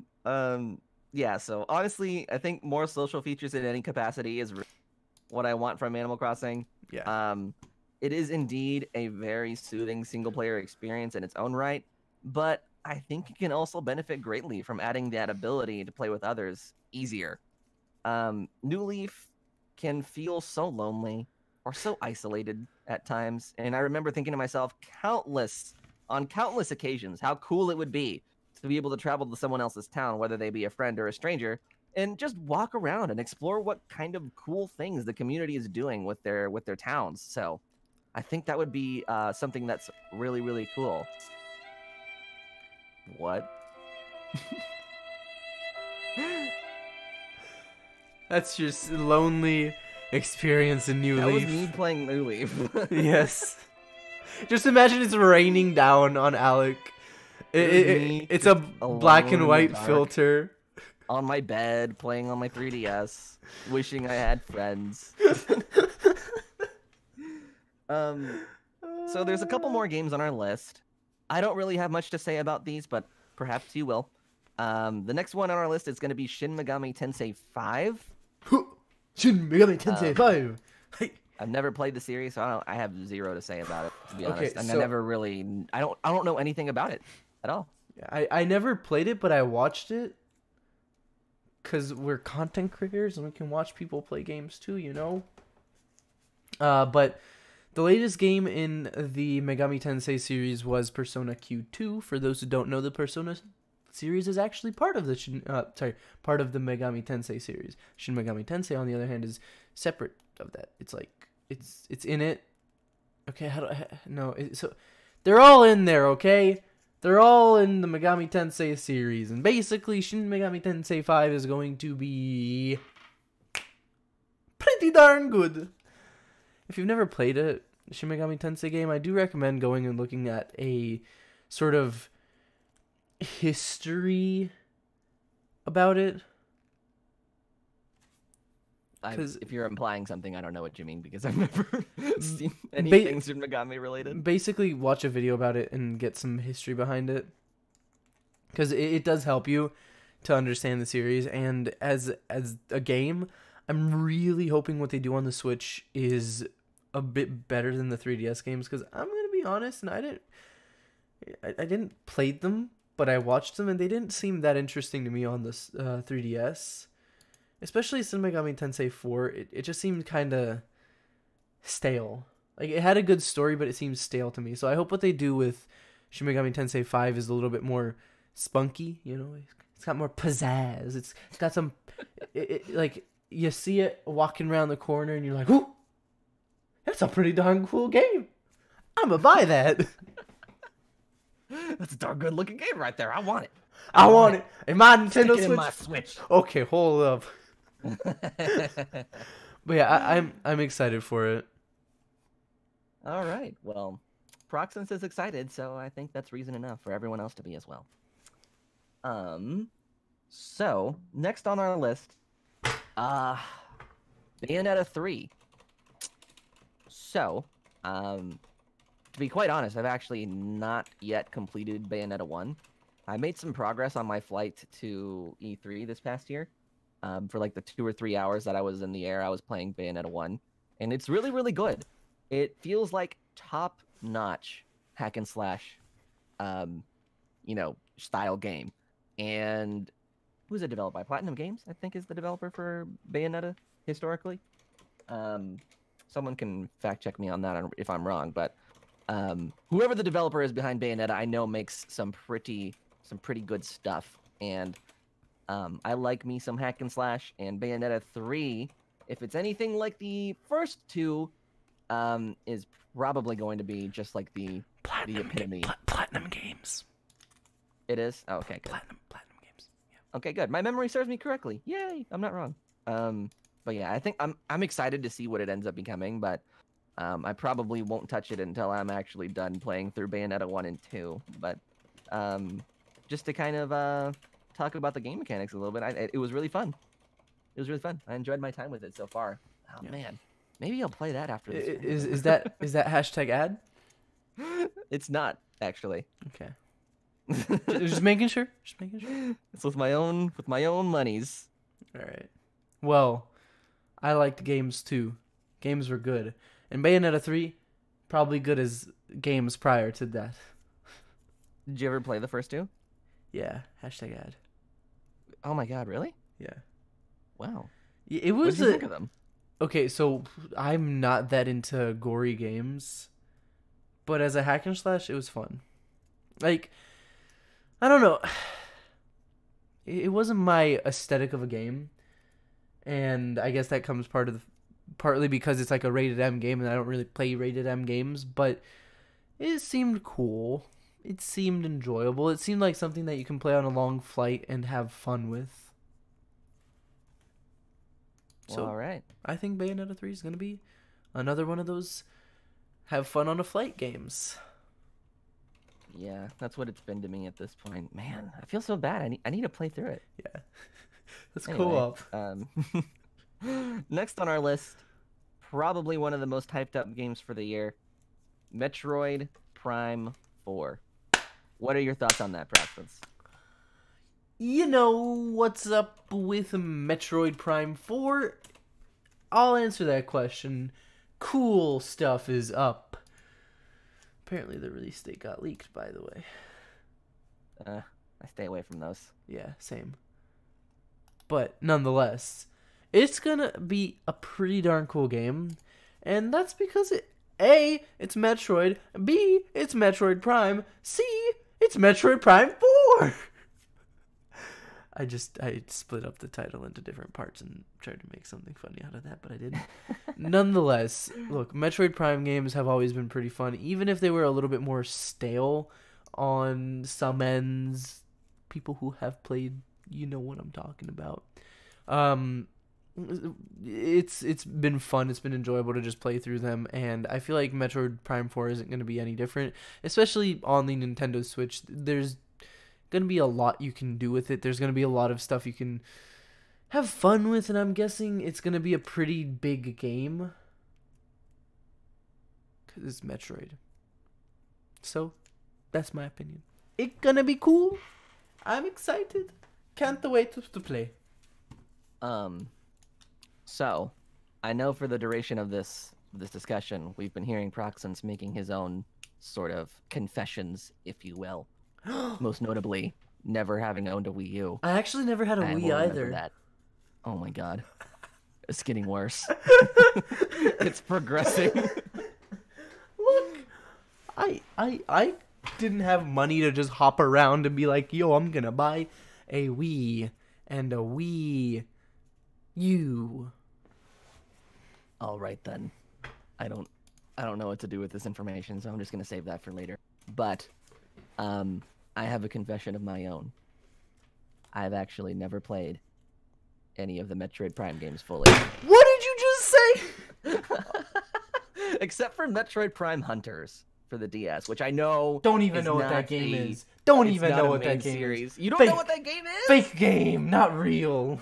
Okay, I'm gonna go a little bit on Metroid Prime Hunters was really good. It was a launch title for the original DS, and it was basically like just like extra lore, I guess, to kind of sort of round out the universe in Metroid. I don't know exactly where it fits on the timeline, but it was a really fun game. But that's the only one that I've ever played fully. I remember renting Metroid Prime 3 Corruption for the Wii, I want to say, and I What's a really Wii? enjoyed my Didn't time with have that one of those. So you haven't played it either. Yeah. Also, yes, it did. I Have mean, online multiplayer I didn't as well. own one, but I had a friend who had one, so I used his console. To kind of answer what Cliff is saying, there was online multiplayer present in Metroid Prime Hunters for the DS, and it was great fun. There was a ranking system and everything, and you could play as like all of the different bounty hunters. So you had Silux in there, you had Samus, you had Trace as well. I'm surprised that I remember some of these names. But it was really fun. As far as what my expectations for Metroid Prime 4 are, I don't know that I have any. The only thing that I really is I do know that Metroid is historically a game that focuses a lot on building atmosphere. So whenever you walk into an environment in a Metroid game, there's going to be a lot of visual storytelling, so there's not going to be a whole lot of dialogue or anything most of the time. There's not really going to be a whole bunch of combat. But I hope that Metroid Prime 4 kind of sticks to that sort of attitude, because I will say that, you know, despite the fact that I've never played a Metroid game before, if Metroid Prime 4 it seems to be more heavily focused on the combat side and making it more of like a, you know, Hollywood AAA explosions everywhere kind of game, I feel like that would let me down just a little bit. It would disappoint me in just a little bit, just because Metroid is so good at, you know, using music and lighting and environments to kind of tell a story rather than relying on anything else. So that would be what I would hope from a Metroid Prime 4. It's all about the aesthetic. It's not about any of that other stuff. It's the aesthetic, you know? Exactly. Yeah. So, Is it anyways, is it time for yes, it is. So I don't think we should talk about the possible January Direct, just because people know what's going to happen with that. They have predictions. Yeah, I mean, for the January Direct, I don't really think that people should get their hopes up too much because if I had to predict anything, I would say that it's probably going to be very light. Yeah. Talking about a bunch of stuff that we already know about, probably showing extended trailers for like Yoshi's Crafted World, Daemon X Machina, and perhaps some 3DS games, which I thought would have been dead a year ago, by the way. Possibly some Fire Emblem 3 Houses. Watch 3! And maybe like a small free DLC add-on for like Odyssey or Mario Kart or something. That's usually what the January Directs have in them anyway, so I wouldn't expect super huge reveals or anything from it. So we can go ahead and just skip over that now that I've said that. So it is time to hop into the fact of, okay, so thus far we have discussed the actual factual stuff that's been interactually. I tried to rhyme. It's not easy to rhyme. It's like you gotta be sublime, but sometimes it's on the dime, but you never hit the right time. Basically, we've talked about stuff that's already been stated, so now we're gonna talk about stuff that we hope happens. Yeah. Now it's time to get to the juicy stuff. It's like the good stuff. It's like a nice our predictions. steak. Predictions, what we want to see from Nintendo in 2019. Now, for me personally, I'm going to start with my realistic expectations first because, gotta set your expectations, right? And here's the my bar. Wild list. I'm going to save my traditional wild list of crazy dream reveals for last. But starting things off, what do you think of the idea of DLC for Smash Brothers in 2019? Do you think we'll see anything beyond Joker? Of course. There's no doubt about it. You can't just give us Joker and be like, "Hey, that's all you get. Have fun." Who do you think it would be? That's the real question. Dante from the Devil May Cry series, Jibanyan from the Yokai Watch series, Okay, here actually though, it's probably gonna be stuff from. Wait, I was taking those as actual. That would be cool though. But those two. I would love to see Dante and Jibanyan. That'd be awesome. That'd be awesome. I don't know. B-Man says Jibanyan with all neon costumes. Yeah, when you think about it, our hopes should probably be in stuff from Japanese companies and Japanese gaming companies because, Sakurai, he's friends with people in Japan, not as much people in the US. So consider that. Who is Sakurai friends with? That's a good point. Now that I think about it, now that you say that, I think all of the DLC for Smash 4 were from Japanese companies. Most of them, yeah. Pretty sure. Which one wasn't? Let me see. You had Roy, Ryu, Corrin, Smash. Bayonetta. Well, I guess Bayonetta. Is Platinum Games Japanese? Yeah. I don't think they are. Yeah, I think so. They really? Oh no.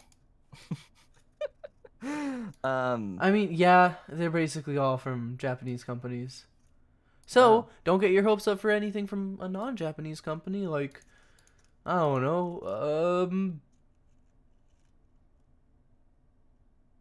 Well then. Master Chief. Well, there goes my list. That's it. That was good.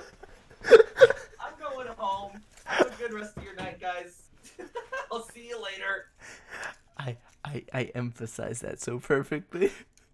He's gone now, everybody. I'm taking over. So, So, you were saying, what is it, Jibanyan? What was the other one? Dante from Devil May Cry series. Is that all you want, Proxus?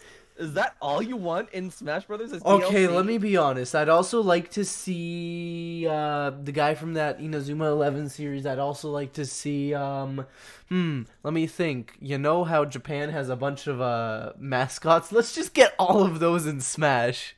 You know who else? We should, Toon Link. Forget Toon Link. We should get Toon Zelda and Toon Ganondorf.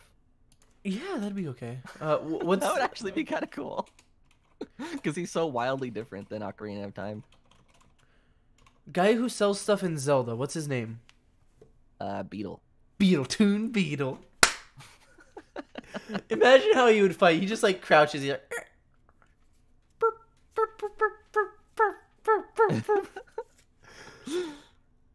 All right. So that's your list, really? sarcastically, yes. I don't actually have a list. I'm cool with what we've got in Smash right now. Okay. Yeah. I see. So you're a liar. What do you mean? You can't tell me that there's no one else you want in this game. You're asking me for my true character that I'd like to see in this game. Well, are you sure? if you don't, I Are think you my list sure? is going to overshadow yours. I want to see Bakugan and Beyblade characters. Okay, actually, right, though, give your list. I don't have anybody else that I want. Honestly. Wow. This feels weird to me because I always have a list in tow for should times where I want to talk about who I want to see in Smash. I mean, I'm talking about game companies because they're not going to do anything from like an anime or something like that. That's true. Yeah, I'm pretty sure that's something Sakurai said he's not going to do. It's not going to be a manga character. So I can't say Goku because Goku's not going to happen. I can't say Midoriya from Boku no Hero Academia. My Hero Academia. I can't say that because that's an anime character. I can't say Naruto because who wants Naruto in Smash? Weebs, that's who. So yeah, go ahead. All right, so my list of Smash Brothers DLC fighters all come from video games of history's past. So, number 1 on my list, or I should guess, should I say number 5? I don't know. Starting off my list, Cooking Mama. That's right. I would love to see Cooking Mama added as a fighter for Smash Brothers Ultimate as DLC, because it would be like, think about it. She has so many different opportunities for like cooking or baking style inspired movesets, and She throws a cake. Exactly, and you could use your imagination and come up with a pretty cool looking Final Smash based around Cooking Mama. Yeah. And I feel like that's a series that not a lot of people know about, which is a shame because it's really. But I feel like Cooking Mama would be just the perfect example of one of those silly characters that Sakurai adds in that in essence is silly but ends up being really cool. Yeah. And I think Cooking Mama would have so many opportunities to have a really cool and fun and unique moveset. So you know how Simon has that axe thing that he throws up and it hits you? Oh my god, she would throw a frying pan. She just goes, take my frying pans. Or what if her grab was like kneading the dough, but instead of the dough, it's like your opponent? I don't know. She just kneads. Or she you're gonna get pounded. Her side smash is like a roller, and she just smacks you with it, or something. You see what I mean? Like you could sit here and come up with funny concepts for like her entire moveset, and they would all be really good. But next on my list is something that I've been wanting for years now. Same with Cooking, but I've been wanting these guys for years, and that is the Chorus Kids from Rhythm Heaven. I think that would be awesome, and I feel like it's a very, very lonely existence for the Ice Climbers to be the only fighter on the roster that includes multiple fighters at the same time. And I think the Chorus Kids would be cool. Same sort of thing where I think they would have a lot for like rhythm-based moves. I don't know if it would necessarily be a fun mechanic, but something to consider. Maybe for their final Smash or something. Aren't there 3 of them? There are 3 of them. Yes. Yeah, that might be. I don't know. That might be cool to like see how they work. Because I think it would be cool, and I don't think they have to be as big as Ice Climbers. Yeah. Because they're all like, make them ant-sized. Yeah, they're like really tiny. So you put all 3 of them together, and they'll be like this traveling pack of singing chorus kids that are ready to lay the smackdown on you at any moment, and also sing. So I think chorus kids would be cool. And then this next one on my list is really funny because you were talking about it just a couple minutes ago. And I know that pretty much everyone listening is gonna roast me for this, but I Get wanted ready to to put this roast on them. here. I wanted to put this on here just because I think it would be cool, much in the same vein that Snake was cool. But I think Master Chief from Halo would be awesome to see in Smash Brothers. Obviously, it's Get not gonna out of be here. It's not going to be anywhere near as a rated as the Halo series is, obviously. But Okay, I think it would be so cool to have like this super soldier guy just walking around and beating people with his. here's something to consider. First off, right? It's made by Bungie, right? Bungie made Halo. Yes. Yeah. So that's not coming to a Switch. Wait, hold on. Wait, no. Wait. 343 Industries actually has the rights to the Halo series right now. Didn't Bungie make the 1, 2, and 3?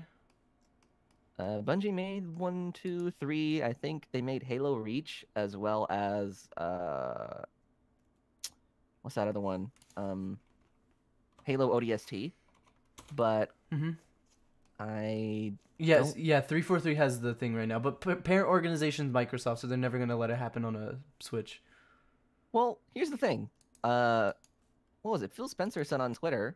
I mean, for as much as that's worth, I guess. But Phil Spencer said on Twitter that he's totally okay with having Microsoft and properties in a Smash Brothers game. So, who knows, right? I mean, we got Joker of all characters, and I feel like Atlas is one of those developers that's always really protective of their Platform. IPs. So, if that can happen, then I'm almost positive that pretty much anything from Microsoft could. Yeah, but also speaking... it's the whole US thing because it was made by a US company, so it's never gonna be in Smash. Yeah. Well, crap. Gotcha.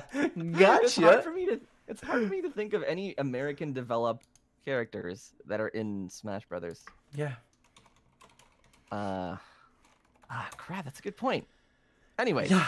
regardless of the powers that be, the final one on my list, and I'm going to go ahead and let you guys just call this one as it is, because this is a character that I've been asking for years and years and years, and I'm still holding on hope that it's going to happen someday. Reggie did say that the rest of the list is going to be stuff that'll surprise us, so we'll see. But my number one character on my list of characters that I want to see added as DLC for Smash Brothers. Is this enough build up yet? Are you guys ready? Just say it already. All right, fine. Banjo-Kazooie. Who? I want to see Banjo-Kazooie. Excuse me? I'm kidding. I want to see Banjo-Kazooie added as a fighter in Super Smash Bros. Ultimate in 2019 or 2020. You know who would be amazing. You know who would be better than Banjo-Kazooie? Who? My boy Conker from Conker's Bad Fur Day. All right. No. It has a 92 on. It has a 92 on Metacritic. That's better than Banjo-Kazooie. Oh yeah, the Metacritic. Ooh.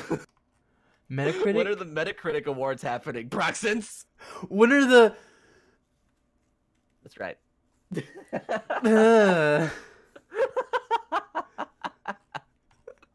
But I think Banjo-Kazooie would be a really cool character to see added.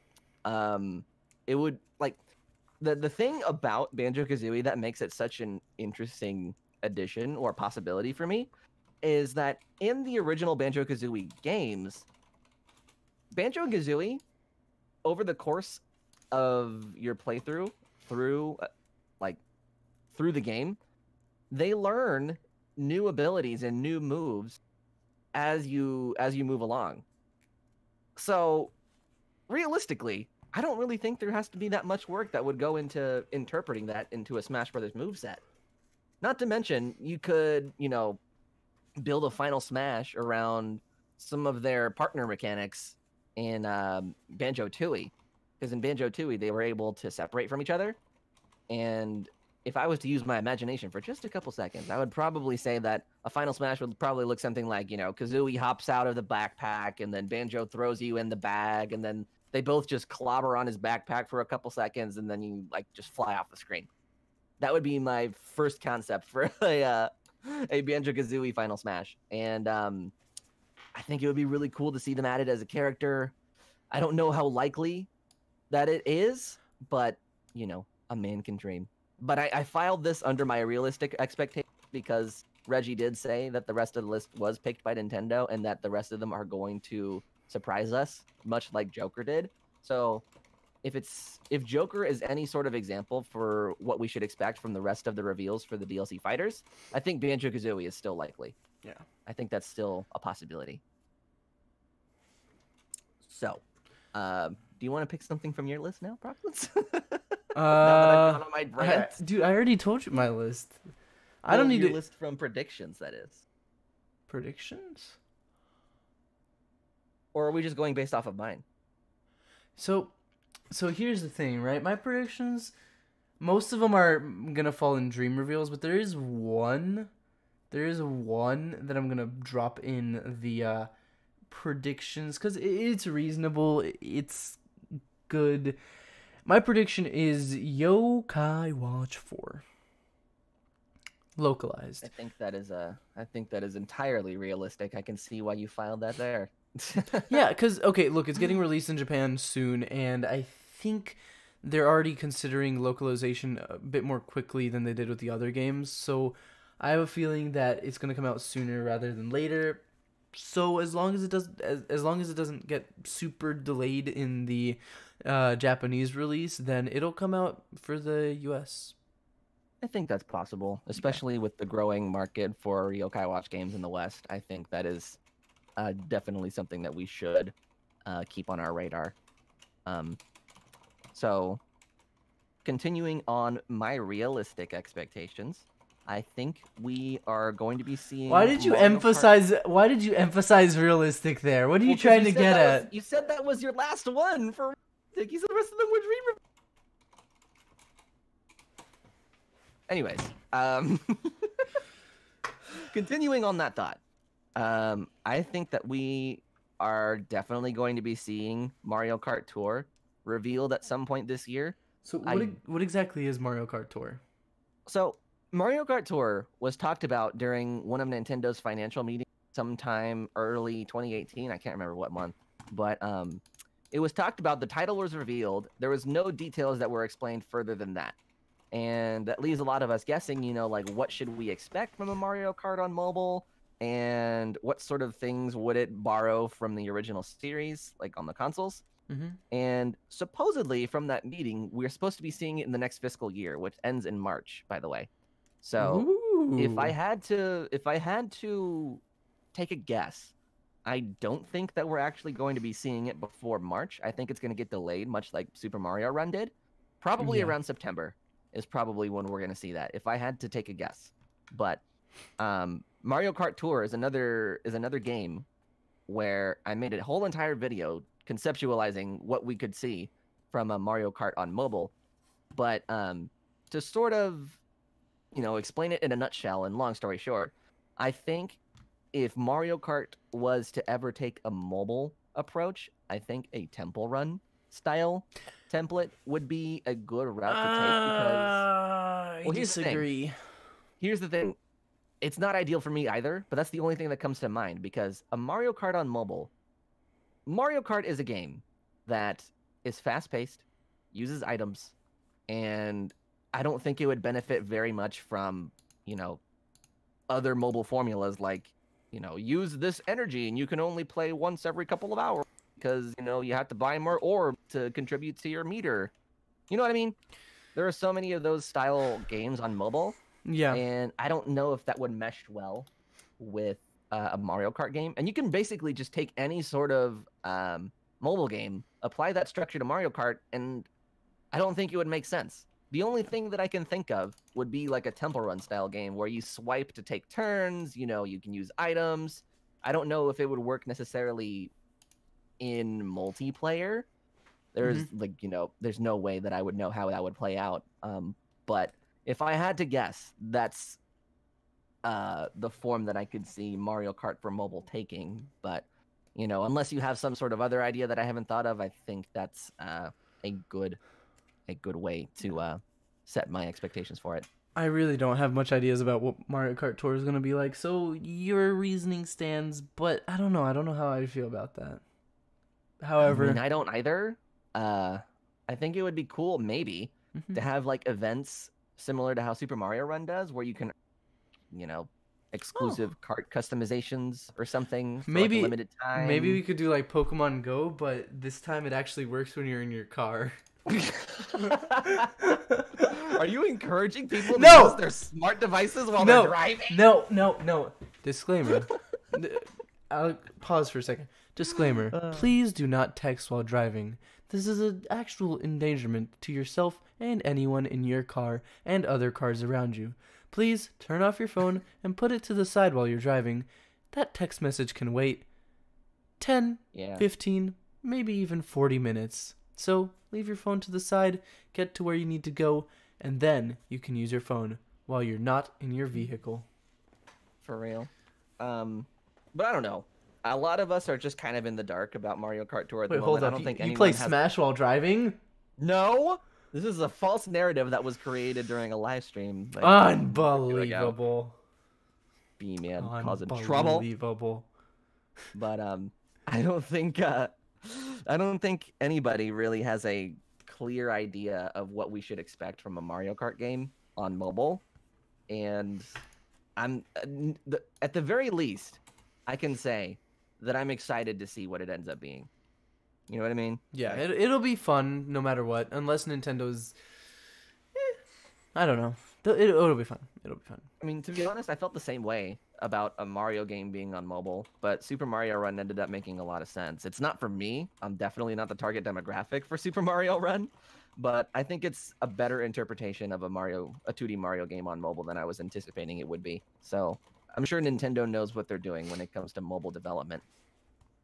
Yeah. So the next thing you're going to mention is something that I'm interested in as well. So I'll hop. Yeah. I have the... Do you want... Is it okay if I mention it? Sure, yeah, go ahead. Pikmin 4. Ah. Yeah. Because I saw that on there, and I was like, hey, I'm excited for that one too. So, the thing with Pikmin 4 is no one really knows when Nintendo is going to give us Pikmin 4. It's been in development since 2015, which... Otherwise known as the Cretaceous period. Yes, back when the dinosaurs still roamed the earth, Pikmin first started its development. And since then we have gotten no update besides some stuff here and there. It is still scheduled to be released on the Nintendo DS. Oh my god, can you imagine? No, but this is a game that has been talked about a couple of times over the years. Not to a degree of like giving us any sort of sense of what console it's going to be on, what form it's going to take, or what have you. Yeah. But I remember in an interview like years ago, I can't remember what year this was at this point because I feel like I've been saying that for years. But this is something that Miyamoto has talked about in the past, saying that it is in development and that things are going along fine.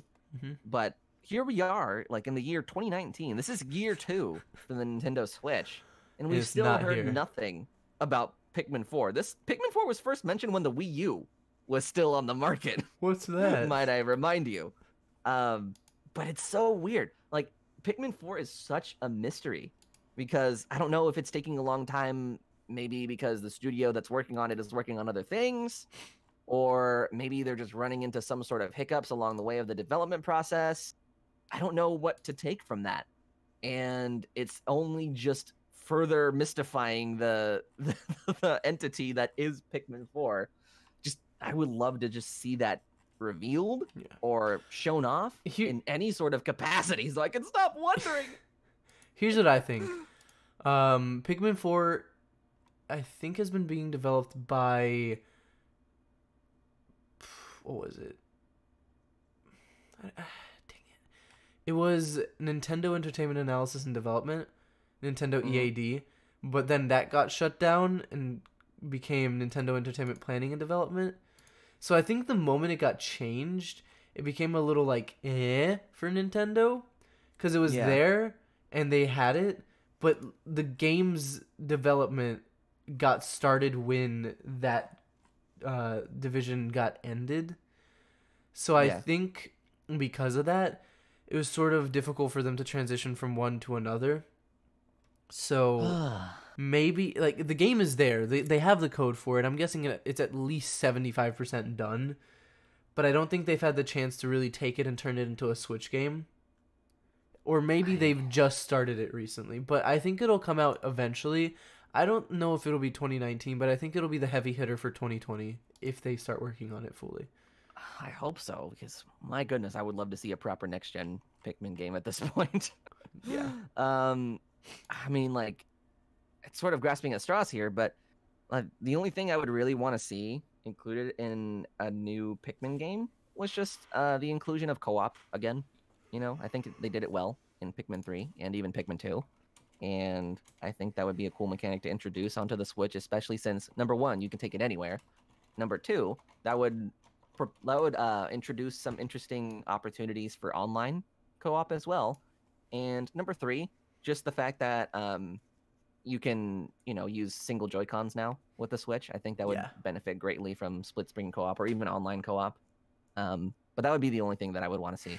If it's not there, it won't be the end of the world either, because Pikmin's always a good time. So, anyways, next on my list, though, and some people might consider this a dream reveal, but I consider this something that is likely. But I think that we'll see, and I'm not sure which. I included both because I'm not sure which, but I think we'll see either a Paper Mario remaster or a reveal of a new game. So, it's been a couple years since Paper Mario Color Splash, and it feels like that game got very mixed reception from the community.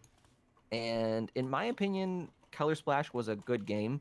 I wouldn't say it's the best in the series, absolutely not, but it was a good game. Came out a couple years ago, and I would love to see a new Paper Mario developed for the Switch. And to be honest, I like the Paper Mario series a lot more than I do the Mario that we feel like that we're getting almost all too often. It almost feels like there's always a Mario and Luigi that's coming out. Dude, honestly, there's a lot of those. I know. I mean, it's not to say that they're bad games or anything, or that I wish that there wasn't. Yeah, but it would be... Who's developing these? Like, they're cranking them out like it's nothing. it would be really nice if they could take these and put them on the Switch instead of the 3DS, because, the 3DS's momentum is sort of like, hey, we're going. Woo, Switch came out. We're it's a cliff! Ah! And we can go ahead and make a public service announcement, you guys. As much as I love my 3DS, buy the I think Switch. I think it's time that we abandon it at this point. Except, I don't want to be upset again at Luigi's not Mansion yet. being Not yet. for 3DS. Not yet. Other Not than yet. Switch. Alec, you can. Oh, Yokai Watch 4. Yeah. No. Yokai Watch 4 is coming out on the Switch. What are you talking about? Three. My bad. I got my number wrong. Here we go. I give you guys permission to abandon your 3DS after you have purchased Yokai Watch 3 on February 8th, 2019. Once you purchase that game and play through it, you can put your 3DS in its final resting place and make it have a gracious departure. There you go. Into its drawer. But yeah, I mean, I think at this point it would just make the most sense to start developing more for the Switch. But to go back to what I was originally saying, I went off a tangent there. I think it's likely that we'll see a Paper Mario remaster or reveal at some point this year. I would love to see a remaster of the first two, and then maybe lead that into like a new game, similar to what they did with Bayonetta 1 and 2, and then the reveal for 3. I think that would be awesome. And realistically, I just want to play Paper Mario Thousand Year Door again. That is such a beautiful game, and I would love to see it interpreted into some HD graphics. And anyways, you have one more thing here, and I have no idea what this is. Never heard of it. Never seen it. Never even seen the name of it. It looks like something. It looks like one of those games that was probably developed in Japan and it had like 2,000 sales, and those 2,000 sales were diehard fans who were just like, "Oh, I like it. It look good. I buy." Hey man. All right. So moving on from Paper Mario, the next game on my list. The next game on my list, and I'm fully aware that this is very much in. But I would still love to see it regardless. And I think it's likely just because they're porting so many Wii U games over. But Fatal Frame, Maiden of Blackwater, I would love to see a port for that. Fatal Frame is a game series that mostly has an audience over in Japan. And it's a good game series, by the way. Never played it. It's a horror game series. It takes place in Japan. And basically the premise is you have this camera that's able to see spirits that are roaming the world around you, and your camera is also your weapon, so you can find certain grades of film and it does damage to the ghosts that you see. It's a really fun game, and it's a really nice horror game as well. But the reason why I included it on this list is, number one, it's a Wii U game, and there's been a lot of ports of Wii U games moving over to the Switch. Number two, probably the biggest reason for me including this on this list is how many horror games do we actually have? Dude, we've got if you say Resident Evil, I'm gonna Resident Evil. The games that we have, the Resident Evil games that we have on the Switch, are not horror games. They are action games. Pretty much everything since Resident Evil 4 has been more action-y. I don't disagree. Exactly. So that's what I'm thinking. Like, I want a proper horror game on my Switch, and I feel like Fatal Frame would be perfect for that, especially since it was, included in the Direct for Smash Brothers Ultimate like a couple months ago. They showed off some of the assist trophies and stuff from Fatal Frame that are being included in the game. So wait, there is a horror game. It's called Hello Neighbor. Oh my god! I totally forgot about that until I said that. All right, well then I've been disproven. There you go. Fatal Frames never happened.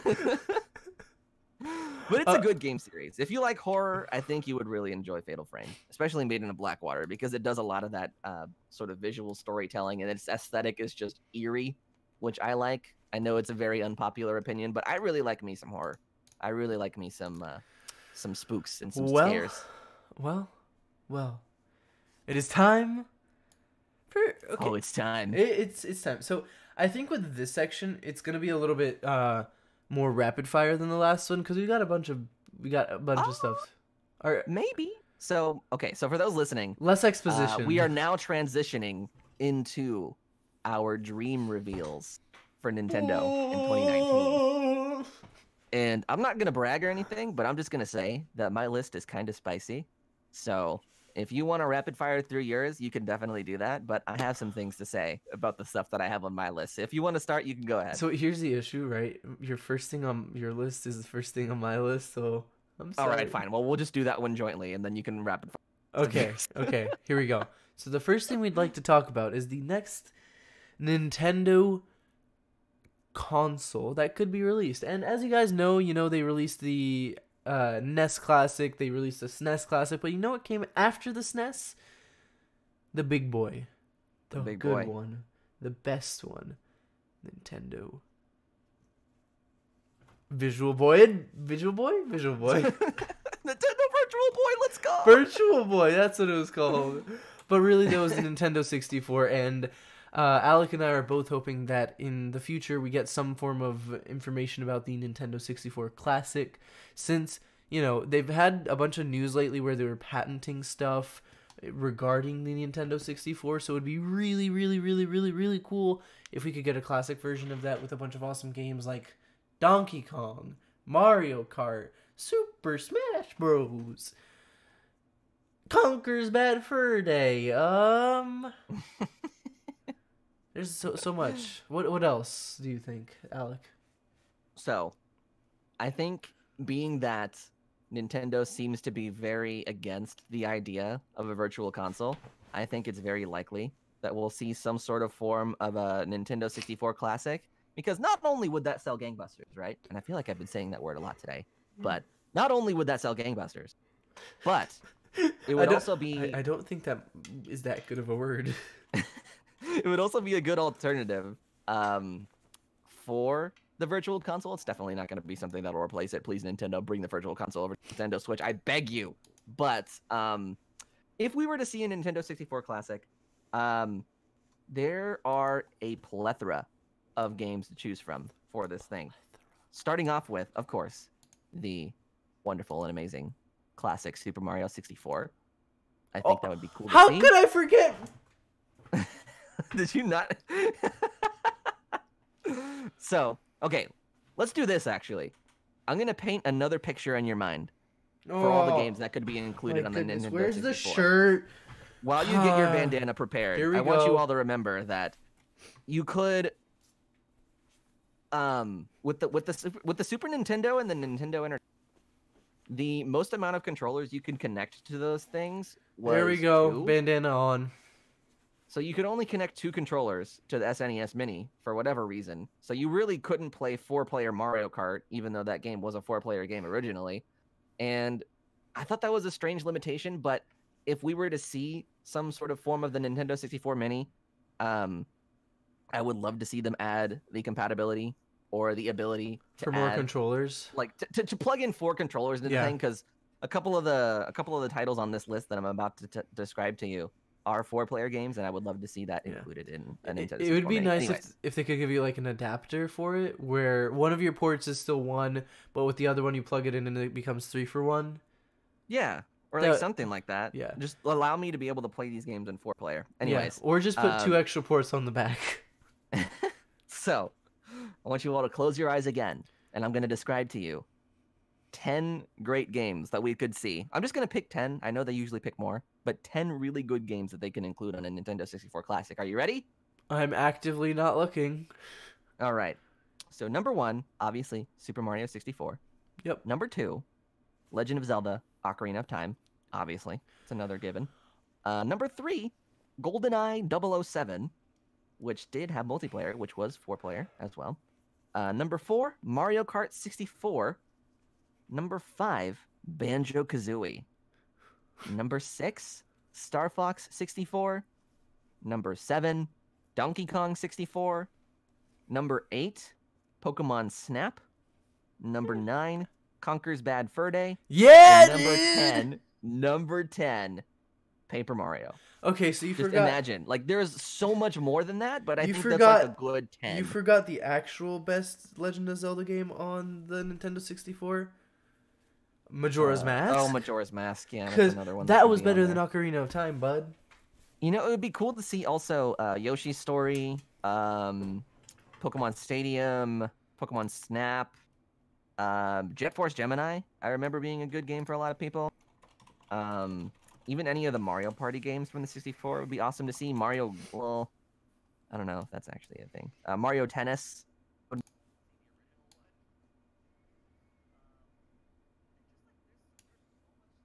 Content to pick from for the Nintendo 64 that I feel like if you were to add that 4-player functionality for this thing, it would make it that would only serve it to be like the best mini console ever, and that would do well to capitalize on the bad press that Sony's mini classic consoles are getting.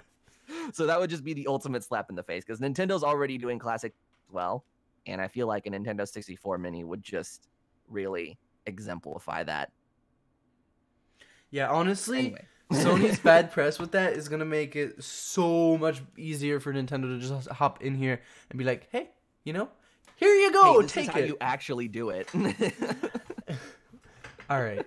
So, time for me to hop in and do some of my rapid fire, and then it'll be your turn. So, yes, because all Dream spicy. Dream reveals. First one that I'd like to see is an actual virtual console on the Nintendo Switch, somehow working this into the whole online paid premium where, you know, you got the NES games, but it'd be nice to see some SNES games, it'd be nice to see some 64 games, it'd be nice to see some GameCube games. Hello? Jinx, yes? you owe me a soda, bud. All right, I'm sending it to you right now. Give me 1 second. Okay. Just give me $2.50 and I'll go buy one. Okay, so that would be fantastic to see. It'd be really nice to see a sort of 2-in-1 game type thing where we get a remaster of Majora's Mask and Ocarina of Time as a bundle. Because, you know, we had that on the 3DS where we had them individually, but it'd be really cool to see them in super duper HD on the Switch as a bundle type thing. Because Nintendo's made enough money off of the two games, they could do a bundle with them and they'd still be okay. Probably. So that'd be fantastic to see because they're both so fun. Majora's Mask is obviously better, but they're so fun. Ooh. I feel like that would cause some arguments if you said that in public. Majora's Mask is better than Ocarina of Time. Disagree? Oh, he said it again. Disagree? Prove me wrong, bud. What's another one that I'd like to see? I mean, obviously it'd be nice to see some other Legend of Zelda games get remade, especially that one where you use the sword. What was it called? Like all of them? The one where you could use the Wii as a sword. Oh, Twilight Princess? Skyward Sword? I think it was Skyward Sword. Is that the one that had the cool bird thingy? Yes. Yeah, that one. That'd be cool to see. Like HD on Switch using a Joy-Con as the sword instead. It'd be cool if we could get some topic that I'm gonna skip because I know you're gonna talk about it, and you've got more energy for it than me. Probably. Honestly, something else that'd be interesting is have we ever really gotten that big of a Game Boy Color or Game Boy Advance Virtual Console? There was a few Game Boy Advance games, if I remember correctly, on the Virtual Console for the Wii, the Wii U. It would be nice to see that on Switch, you know? Because I don't think that's outside of the realm of possibility either, because there's some already C-Shop. Yeah, they're never gonna make classic versions of those because they have screens, which means that they're bigger costs and all that, right? Yeah. If you say, I think if you say it like that, it makes sense. Because putting a screen on something makes it instantly more expensive. If you buy a phone without a screen, dude, that's like $20. But when you put a screen on something, it makes it more expensive. So I don't think they're ever going to make classic versions of those. But it'd be nice to see them on a virtual console on the Switch. So that's a dream reveal. Another dream reveal would be, obviously, to see a remake for Gen 4 Pokemon. And I know that's a big dream reveal for a lot of people because Gen 4 was huge. People loved it. Diamond and Pearl, Platinum. Such fantastic games. Like, so good. I don't get the appeal. Nani? I'm sorry. I don't know. I didn't really like 4 or 5 all that much. I got something for you. I know that's something that'll get me, Here we go. yelled at, but Nani anata o shiwashita? Or another way to say that is Kikitorenakata. Kikitorenakata. Basically, what did you just say? Or I didn't. I said. No, just kidding. See, Okay. Omega agrees with me. Aaron, what are you doing? Gen 4 was such a good gen. Gen 5 was pretty good too. That's Pokemon Black and White, right? Dude, honestly, a remake of Pokemon Black and White would be pretty cool too. Diamond and Pearl was great, but Black and White was so much better. Honestly, Black and White 2. Black and White 2, not Black and White 1. Here's my thing with that, though. If they were to continue the trend of Let's Go games, I would much prefer those interpretations over, like, remasters of, like, main series games. Just throwing that out there. I would like to see, like, a Let's Go Johto. Interesting That'd be opinion. cool. Interesting opinion. I will take it into account, put it in a bucket, and toss that bucket away. Wow. What can I say? I mean, I really like the way that they Gen 1. Yeah. I actually don't disagree. It'd be interesting. But maybe cut down a little bit and make it actually more Pokemon-esque. Instead of so integrated with Pokemon Go where you sort of lose some of that appeal. Yeah, I can agree with that. Add a little bit more depth to it. Yeah. Another reveal obviously is Persona 5. I would love to play Persona 5 on the Switch. It'd be so much fun. Like, Persona 5 on the PS4 is fun, but imagine taking the game, putting it in a cartridge, and putting that cartridge in your Nintendo Switch, and then taking that game wherever you are. You could be here, you could be in Guatemala, you could be in Papua New Guinea, you could be in Vietnam, you could be in Latvia, because that's a country too, and you could play Persona 5 without needing to haul your big PS4 with you. That would be fantastic. That would be fantastic. I agree. I don't think that's outside of the realm of possibility either, considering that we're getting Joker added to Smash Brothers in like a couple months, I would imagine. And I think that would be a nice segue into releasing a Persona 5 port for the Switch. Yeah. Does that pretty much round out your list? I mean, there's some other small stuff, but really for the big ones, that's basically it. So I hand the wheel to you. Well, we're still falling off the cliff, by the way. All right. I want you all to buckle in.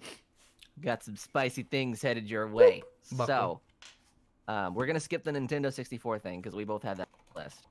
But starting off my list of dream reveals, and actually, I was torn on whether or not I should put this on the dream reveal section or my more realistic expectations for 2019. Mm-hmm. But number one on my list is Detective Pikachu Switch Remaster to coincide with the release of the movie coming out later this year. I think it would be cool. I think it would be a good way to revitalize the branding of Detective Pikachu as a whole, because I feel like that game flew under a lot of people's radar. And even with the release of the new trailer, like a couple months ago, a lot of my friends would come up to me and be like, "Hey, have you heard of Detective Pikachu?" And I would tell them, like, "Yeah, I've played the game before," you know, or I'm in the middle of playing the game. And they would kind of look at me and be like, "There's a game for this? What?" And I was like, "Yeah, it came out like 3 years ago." Wait, that's how old it is? Do you mean like? Do you mean the? Like, okay, yeah, okay. For the English one, I think it came out like early 2018 or something like that. But I think it'd be cool to see like an HD remaster of Detective Pikachu for the Switch. It's been a pretty good game so far, is what I've played from it. And it would be awesome to be able to take that on the go, especially in HD. So that would be awesome. Number 2 would be Skyward Sword Remastered.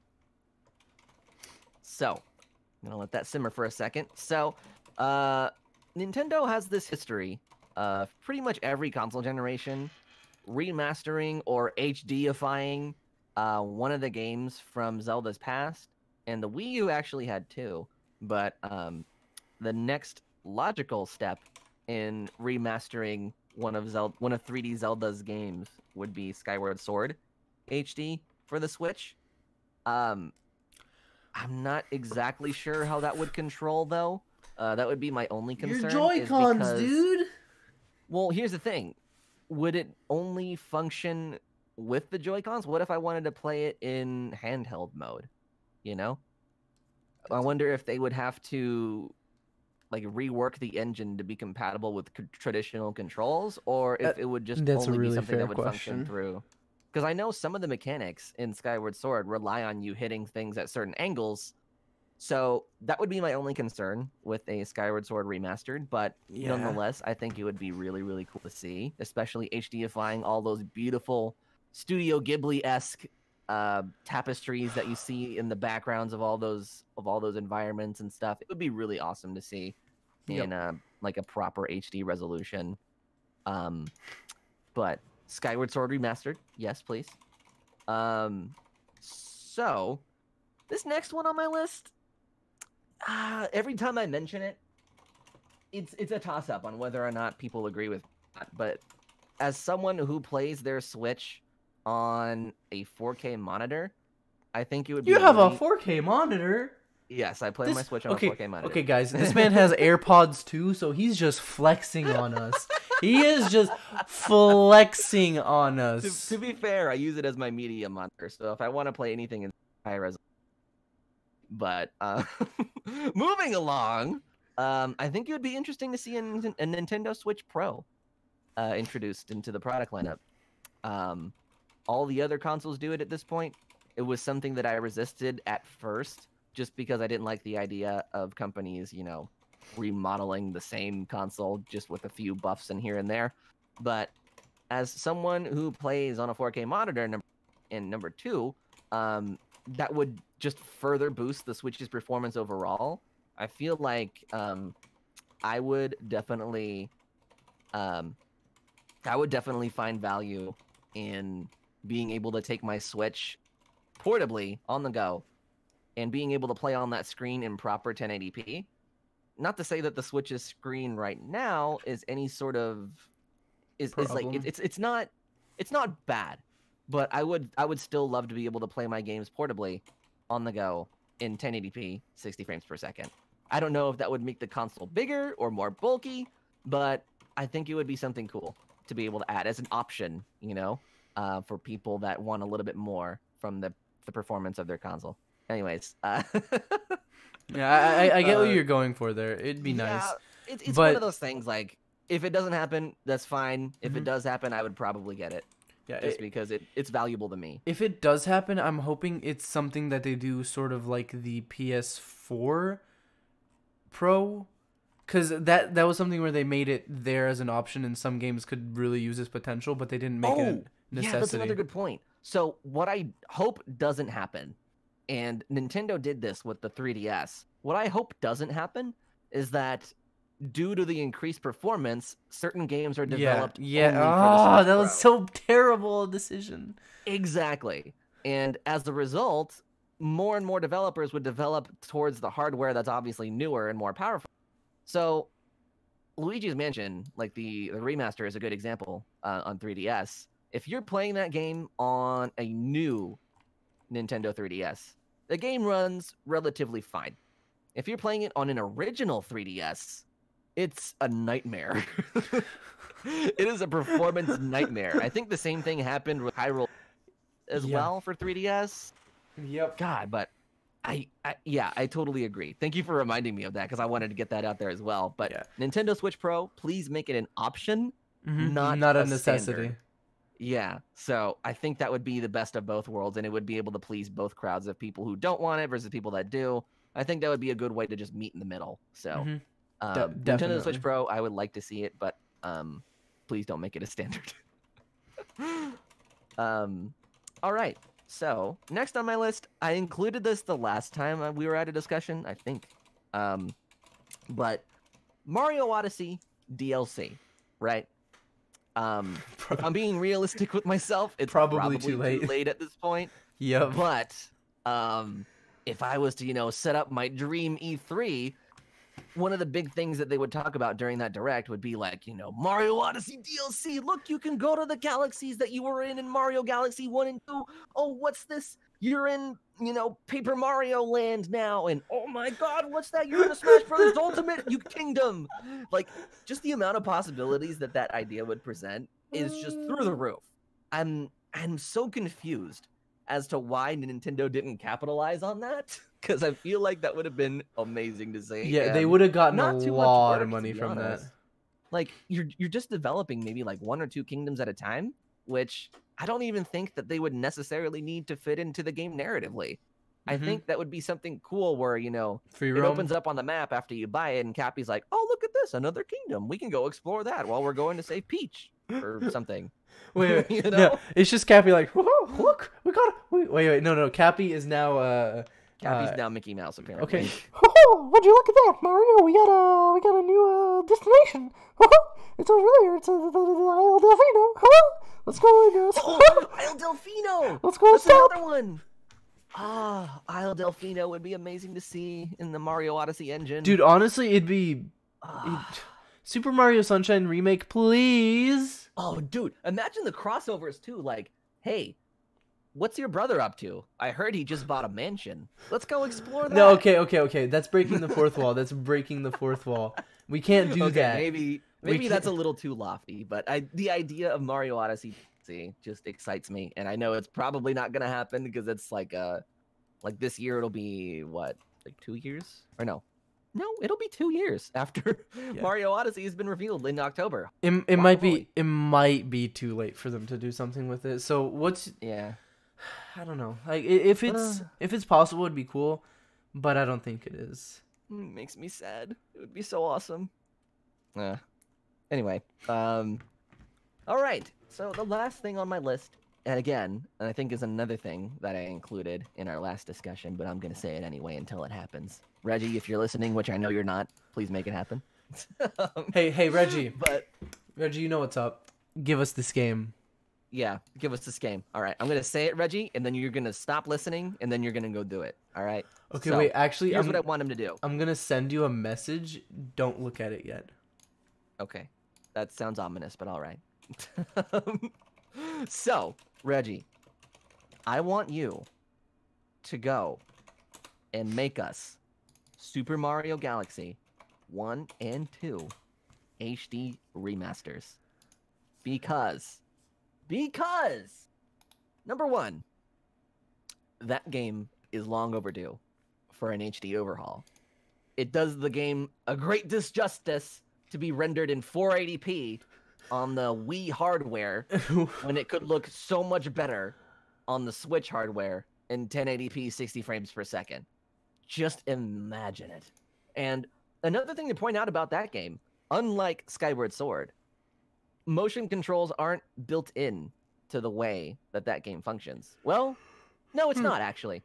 I mean, it is, because there are some moves that require you to shake the Wii remote in order to make Mario like spin, but that could very easily be remapped to like a button or something. There are so many more buttons on the Switch controller than there are on... Just press down B. Press down B and it'll work. I don't think that's exactly out of the realm of possibility to just put it on a button. But that's the only thing that Mario Galaxy has that's anywhere near motion controls. Yes, there was a pointer, but that's something that was optional during the playthrough of that game. Oh, crap! Wait! That game did have a pointer system! Oh, no. I just found a flaw in my own argument. Well, oops. Crap. Wait, no! No, I'm saving it again, because that game only utilized one stick, because it only had the nunchuck. So, you could use the pointer on the right stick of the Switch controllers. Okay, I just don't like pointers. I just solved it for everyone. You're welcome. There you go. So right stick would be the pointer, and then some button on the controller would be the spin attack or something. Yeah. And, I mean, it's not ideal. It's nowhere near as fluid as pointing at the screen, but I would much rather have it on the right stick than on the gyroscope pointer controls that are in the Joy-Cons, because those are pretty unreliable. Yeah. So is that it? Yeah. Okay. I think that's pretty much it. Dang. Unless you have anything else to add. Honestly, I think our discussion has covered a lot of ground. Like, we covered what's coming out this year. We covered what's coming out in our hopeful predictions, and then we did like, yo, you know what's cool? Well, these games are cool. They're probably not going to come out, but you know, it would be really darn cool if they did. So I think that's I think that's an area that's a pretty good stopping point. So do you have anything else to add? No, that's pretty much it. And that is pretty much the end of our discussion for the day. I want to give a huge thank you to our good, wonderful friend of the channel, our boy Proxence. Hi! So much for joining us for today's ramblings. It's always super fun having you here as well. Yeah. I'll leave a link in the comments for you guys to check out his channel. He does some awesome stuff, and he even loses to me in various games from time to time, so definitely worth a follow. I defeated him in the best game ever, Pokken Tournament. Silence. Anyways, Silence because you know what happened. Thank you all so much for tuning in and hanging out with us for today's discussion. But before we take off for the day, I think there's only one thing left to say. And that is... Of course! Of course! As always, I'm Alecandstuff. Say goodbye to the people, Proxons.